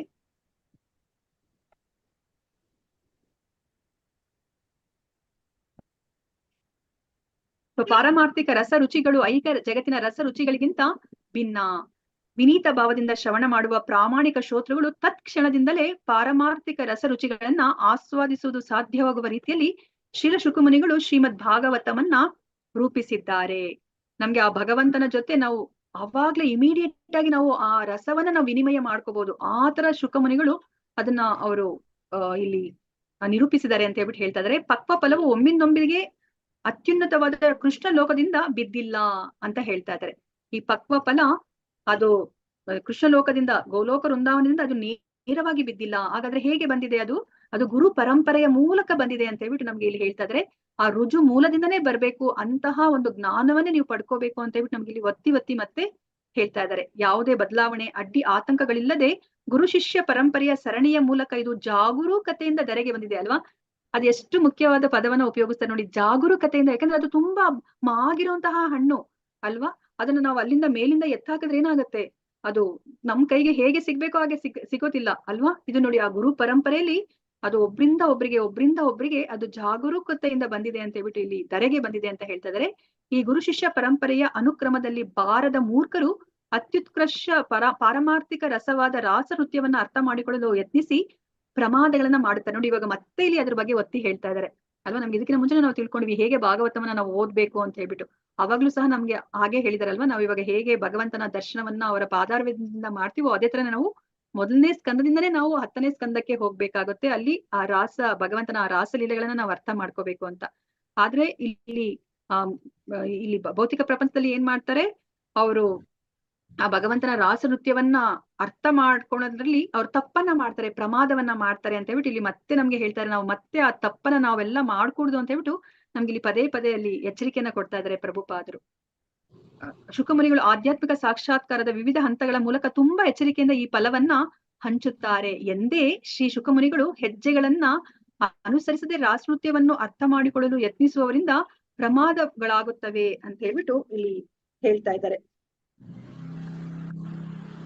ಸೊ ಅದಕ್ಕೋಸ್ಕರ ಇಲ್ಲಿ ಈ ಶ್ರೀಮದ್ ಭಾಗವತದ ಪ್ರವಚನವನ್ನ ವ್ಯಾಪಾರಿ ಉಪವೃತ್ತಿಯಾಗಿ ಮಾಡಿಕೊಳ್ಳೋ ವೃತ್ತಿಪರರಿಂದ ನಾವಿದನ್ನ ಖಂಡಿತ ಇದನ್ನ ನಾವು ಕೇಳ್ಕೂಡ್ದು. ಈಗ ಶುಕಮುನಿಗಳು ಅವರ ಪ್ರತಿನಿಧಿ ಅಲ್ಲ. ಶುಕಮುನಿಗಳು ಯಾರ ಪ್ರತಿನಿಧಿ? ಇದು ಜಾಗರೂಕತೆಯಿಂದ ಆ ಫಲ, ಆ ಮಾಗಿದ ಫಲ, ಅದು ಆ ಕೃಷ್ಣ ಲೋಕದಿಂದ ಇದು ಧರೆಗೆ ಅದು ಜಾಗರೂಕತೆಯಿಂದ ಬಂದಿದೆ. ಅವರನ್ನ ಪ್ರತಿನಿಧಿಸ್ತಾರೆ ಈ ಶುಕಮುನಿಗಳು. ಈ ಭಾಗವತ ಸಪ್ತಾಹ ಅಂತ ಮಾಡ್ತಾರಲ್ಲ ಹೊಟ್ಟೆ ತುಂಬಿಸ್ಕೊಳ್ಲಿಕ್ಕೆ, ಅವ್ರನ್ನ ಶುಕಮುನಿಗಳು ಪ್ರತಿನಿಧಿಸ್ತಾ ಇಲ್ಲ ಅಂತ ಹೇಳ್ಬಿಟ್ಟು ಇಲ್ಲಿ ಹೇಳ್ತಾ ಇದ್ದಾರೆ. ಸೊ ಅವರ ಅಂತಹ ವ್ಯಕ್ತಿಗಳು ಆ ವ್ಯಾಪಾರಿ ವೃತ್ತಿಯನ್ನಾಗಿ ಮಾಡ್ಕೊಂಡಿರುವಂತಹವರು ಅವ್ರಿಗೆ ಗುರಿ ಏನಿರುತ್ತೆ ಅಂತಂದ್ರೆ ಅನ್ನ ಸಂಪಾದನೆಯೇ ಅವರ ಗುರಿಯಾಗಿರುತ್ತದೆ ಅಂತ ಹೇಳ್ತಾ ಇದ್ದಾರೆ. ಸೊ ಅದಕ್ಕೋಸ್ಕರ ನಾವು ಅಂತವರ ಮಾರ್ಗವನ್ನ ನಾವು ಅನುಸರಿಸಬಾರ್ದು, ಶುಕಮುನಿಗಳ ಮಾರ್ಗವನ್ನ ಅನುಸರಿಸಬೇಕು ಅಂತ ಹೇಳ್ಬಿಟ್ಟು ಇಲ್ಲಿ ಹೇಳ್ತಾ ಇದ್ದಾರೆ. ಸೊ ಆದ್ದರಿಂದಲೇ ರಸ ಅಧ್ಯಯನದ ಗಂಭೀರ ವಿದ್ಯಾರ್ಥಿಗಳು ಶ್ರೀಮದ್ ಭಾಗವತದ ಸಂದೇಶವನ್ನ ಶ್ರೀ ಶುಕಮುನಿಗಳ ಗುರು ಪರಂಪರೆಯಿಂದಲೇ ಸ್ವೀಕರಿಸಬೇಕು ಎಂಬ ತೀರ್ಮಾನಕ್ಕೆ ಬರಬೇಕಾಗುತ್ತದೆ ಅಂತ ಹೇಳ್ಬಿಟ್ಟು ಪ್ರಭುಪಾದರು ಈ 3ನೆಯ ಒಂದು ಶ್ಲೋಕದಕ್ಕೆ ಅರ್ಥವನ್ನ ನಮ್ಗೆ ಭಾವಾರ್ಥವನ್ನ ನಮ್ಗೆ ಹೇಳ್ತಾ ಇದ್ದಾರೆ. ಸೊ ಹರೇ ಕೃಷ್ಣ. ಸೊ ನಿಮ್ಗೆ ಇದ್ರಲ್ಲಿ ಏನ್ ಅರ್ಥ ಆಯ್ತು ಅಂತ ಹೇಳ್ಬಿಟ್ಟು ಯಾರಾದ್ರೂ ಹೇಳ್ತೀರಾ? ಅಭಿಧೇಯ ಏನ್ ಗೊತ್ತಾಯ್ತು ಇದ್ರಲ್ಲಿ ನಿಮ್ಗೆ? ಅಭಿಧೇಯ ಪ್ರಯೋಜನ ಏನಂತ ಗೊತ್ತಾಯ್ತು ನಿಮ್ಗಿಲ್ಲಿ? ಹರೇ ಕೃಷ್ಣ.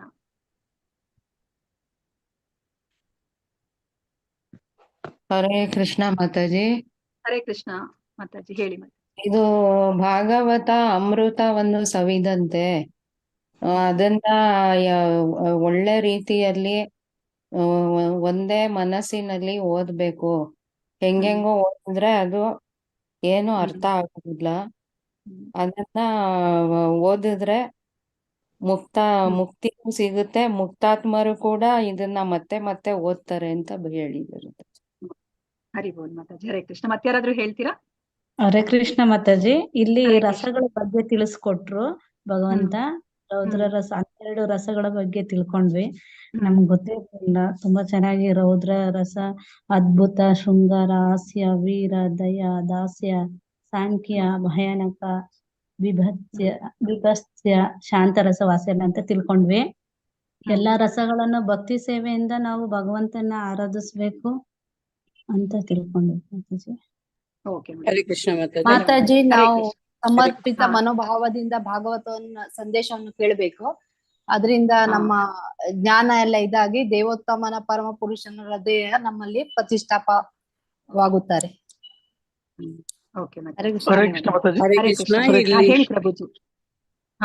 ಮಾತಾಜಿ, ಇದು ನಾವ್ ಈಗ ಭಗವತಂ ಕೇಳ್ತಾರಲ್ಲ, ದುಡ್ಡಿಗೋಸ್ಕರ ಮಾಡವ್ರ ಅವ್ರ ಹತ್ರ ನಾವು ಭಗವದ್ಗೀತೆ ಭಾಗವತಂ ಕೇಳಿದ್ರೆ ಅದರಿಂದ ನಮ್ಗೆ ಉಪಯೋಗ ಆಗೋದಿಲ್ಲ ಮಾತಾಜಿ.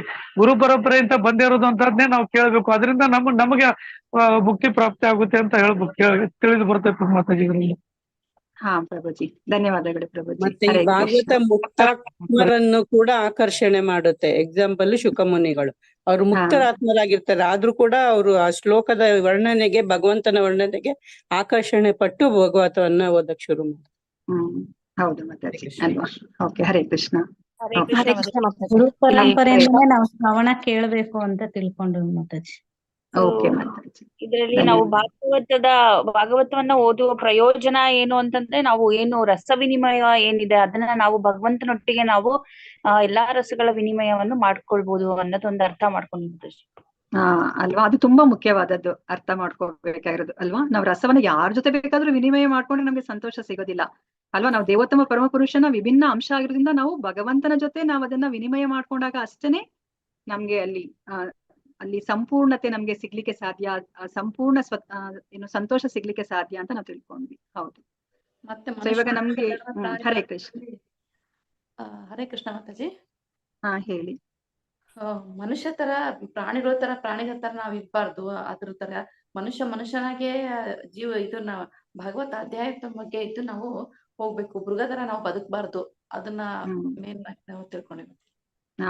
ಅಲ್ವಾ? ನಮ್ಗೆ ಈ 84 ಲಕ್ಷ ಜೀವರಾಶಿಗಳಲ್ಲಿ ನಮ್ಗೆ ಮನುಷ್ಯ ಜನ್ಮ ಕೊಟ್ಟಾಗ ಅಷ್ಟೇನೆ, ದೊರಕದಾಗ್ಲ ಅಷ್ಟೇನೆ ನಾವು ಈ ಧರ್ಮವನ್ನ ಆಚರಣೆ ಮಾಡ್ಲಿಕ್ಕೆ ಸಾಧ್ಯ ಅಲ್ವಾ? ಸೊ ಅದು ಇವಾಗ ಯಾವುದು ವರ್ಣಾಶ್ರಮ ಧರ್ಮನೇ ಇರ್ಲಿ ಅಥವಾ ಭಾಗವತ ಧರ್ಮನೇ ಇರ್ಲಿ, ಇದನ್ನ ನಾವು ಆಚರಿಸ್ಬೇಕಂದ್ರೆ ನಮ್ಗೆ ಮನುಷ್ಯ ಜನ್ಮ ಇರ್ಲೇಬೇಕು.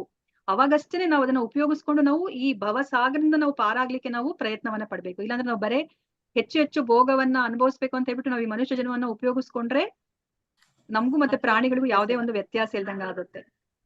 ಹೌದು ಮಾತಾಜಿ, ಧನ್ಯವಾದಗಳು ಮಾತಾಜಿ. ಹರೇ ಹರೇ ಕೃಷ್ಣ. ಸೊ ಇವಾಗ ನಮ್ಗಿಲ್ಲಿ ಈ ಸಂಬಂಧ, ಅಭಿಧೇಯ, ಪ್ರಯೋಜನ ಈ 3 ಚೆನ್ನಾಗಿ ಗೊತ್ತಾಯ್ತು ಅಂದ್ರೆ ನಮ್ಗೆ ನಾಳೆಯಿಂದ ಮತ್ತೆ ನಾವು ಈ ಭಾಗವತಂ ಅದರದ್ದು ಏನು ಒರಿಜಿನಲ್ ಏನಿದೆ ಅದನ್ನ ನಾವು ಶುರು ಮಾಡ್ತಾ ಇದಾರೆ ಈಗ ವೇದವ್ಯಾಸರು. ಸೊ ಈಗ 3 ಇದನ್ನ ನಮ್ಗೆ ಪೀಠಿಕೆಯನ್ನ ಕೊಡ್ತಾ ಇದಾರೆ ನಾವು, ಯಾಕಂದ್ರೆ ನಾವು ಮುಂದೆ ನಾವು ಏನನ್ನ ತಿಳ್ಕೊಳ್ಲಿಕ್ಕೆ ಹೋಗ್ತಾ ಇದೀವಿ ಅನ್ನೋದ್ರ ಬಗ್ಗೆ ನಮ್ಗೆ ಈ 3 ಶ್ಲೋಕದಲ್ಲಿ ನಮ್ಗೆ ಪೀಠಿಕೆಯನ್ನ ಕೊಡ್ತಾ ಇದ್ದಾರೆ ವೇದವ್ಯಾಸರು ನಮ್ಗೆ. ಸೊ ನಮ್ಗೆ ಸಂಬಂಧ, ಅಭಿಧೇಯ, ಪ್ರಯೋಜನ ನಮ್ಗೆ ಗೊತ್ತಾಯ್ತು. ಸೊ ಸಂಬಂಧ ಅಂತಂದ್ರೆ ಸೊ ನಾವು ಭಗವಂತ ಅಂದ್ರೆ ಪರಮ ಸತ್ಯನಾದ ಭಗವಂತನನ್ನೇ ನಾವು ತಲುಪ್ಲಿಕ್ಕೆ, ಸಾಕ್ಷಾತ್ಕಾರ ಮಾಡ್ಕೊಳ್ಲಿಕ್ಕೆ ನಾವು ಹೋಗ್ಬೇಕಾಗತ್ತೆ. ಮತ್ತೆ ಎರಡನೇದು ಅಭಿಧೇಯ, ಅದಕ್ಕೆ ಇರುವಂತಹ ಮಾರ್ಗ ಯಾವುದು? ಭಾಗವತ ಧರ್ಮವನ್ನ ನಾವು ಅನುಸರಿಸ್ಬೇಕಾಗತ್ತೆ. ಮತ್ತೆ ನಮ್ಗೆ ಏನ್ ಸಿಗತ್ತೆ? ನಮ್ಗೆ ಫಲ, ಎಂತಹ ಫಲ ಸಿಗತ್ತೆ? ಶುಕ ಮುಖಾಧಂ ಗಲಿತ ಫಲ, ಮಾಗಿದ ಹಣ್ಣು. ನಾವು ಭಗವಂತನ ಜೊತೆ ನಾವು ವಿನಿಮಯ ಮಾಡ್ಕೋಬಹುದು. ವಿನಿಮಯ ಮಾಡ್ಕೊಂಡಾಗ ಏನಾಗುತ್ತೆ? ನಮ್ಗೆ ಸಂತೋಷ ಸಿಗುತ್ತೆ. ಎಲ್ಲರ ಗುರಿನೂ ಏನಿರುತ್ತೆ? ಎಲ್ಲ ಜೀವರಾಶಿಗಳ ಗುರಿನೂ ಸಂತೋಷವಾಗಿರ್ಬೇಕು. ಹೇಗೆ ಸಂತೋಷವಾಗಿರ್ಲಿಕ್ಕೆ ಸಾಧ್ಯ? ನಾವ್ ಇವಾಗ ರಸ ವಿನಿಮಯವನ್ನ ಮಾಡ್ಕೊಂಡ್ರೆ, ಯಾರ ಜೊತೆ? ಭಗವಂತನ ಜೊತೆ ರಸ ವಿನಿಮಯ ಮಾಡ್ಕೊಂಡ್ರೆ ಅಷ್ಟೇ ನಾವು ಸಂತೋಷ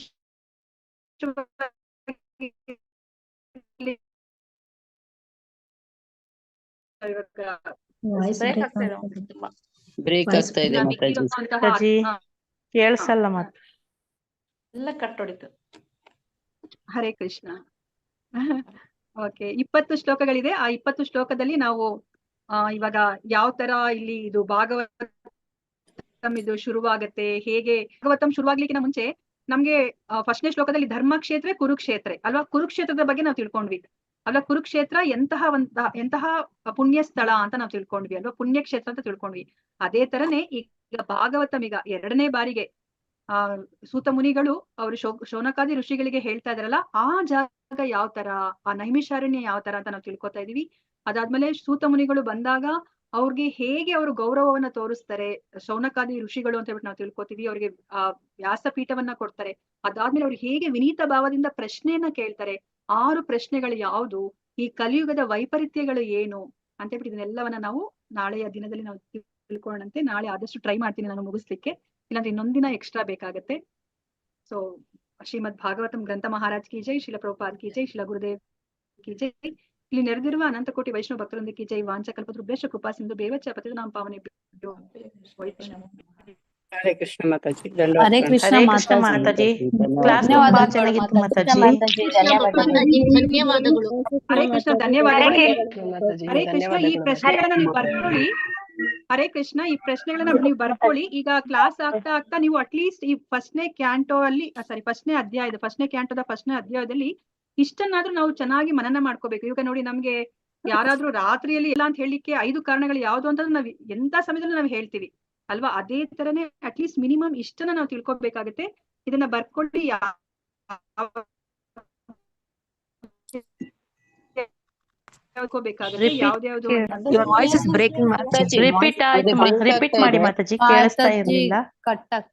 ಮಾತಾಜಿ ಹೈಲೈಟ್ಸ್ ಹಂಗೆ ಹಾಕ್ಬಿಡ್ಲಿಕ್ಕೆ ಆಗತ್ತಾ? ಸರಿ ಮಾತಾಜಿ, ನಾನು ನಾಳೆ ಹಾಕ್ತೀನಿ ಮಾತಾಜಿ. ನಾಳೆ ಹಾಕ್ಬಿಡಿ, ವಾಯ್ಸ್ ಕಟ್ ಆಗ್ತಿದೆ ಅಂತ ಹೇಳ್ತಾ ಇದ್ದೀರಾ? ಅದೇ ಹೈಲೈಟ್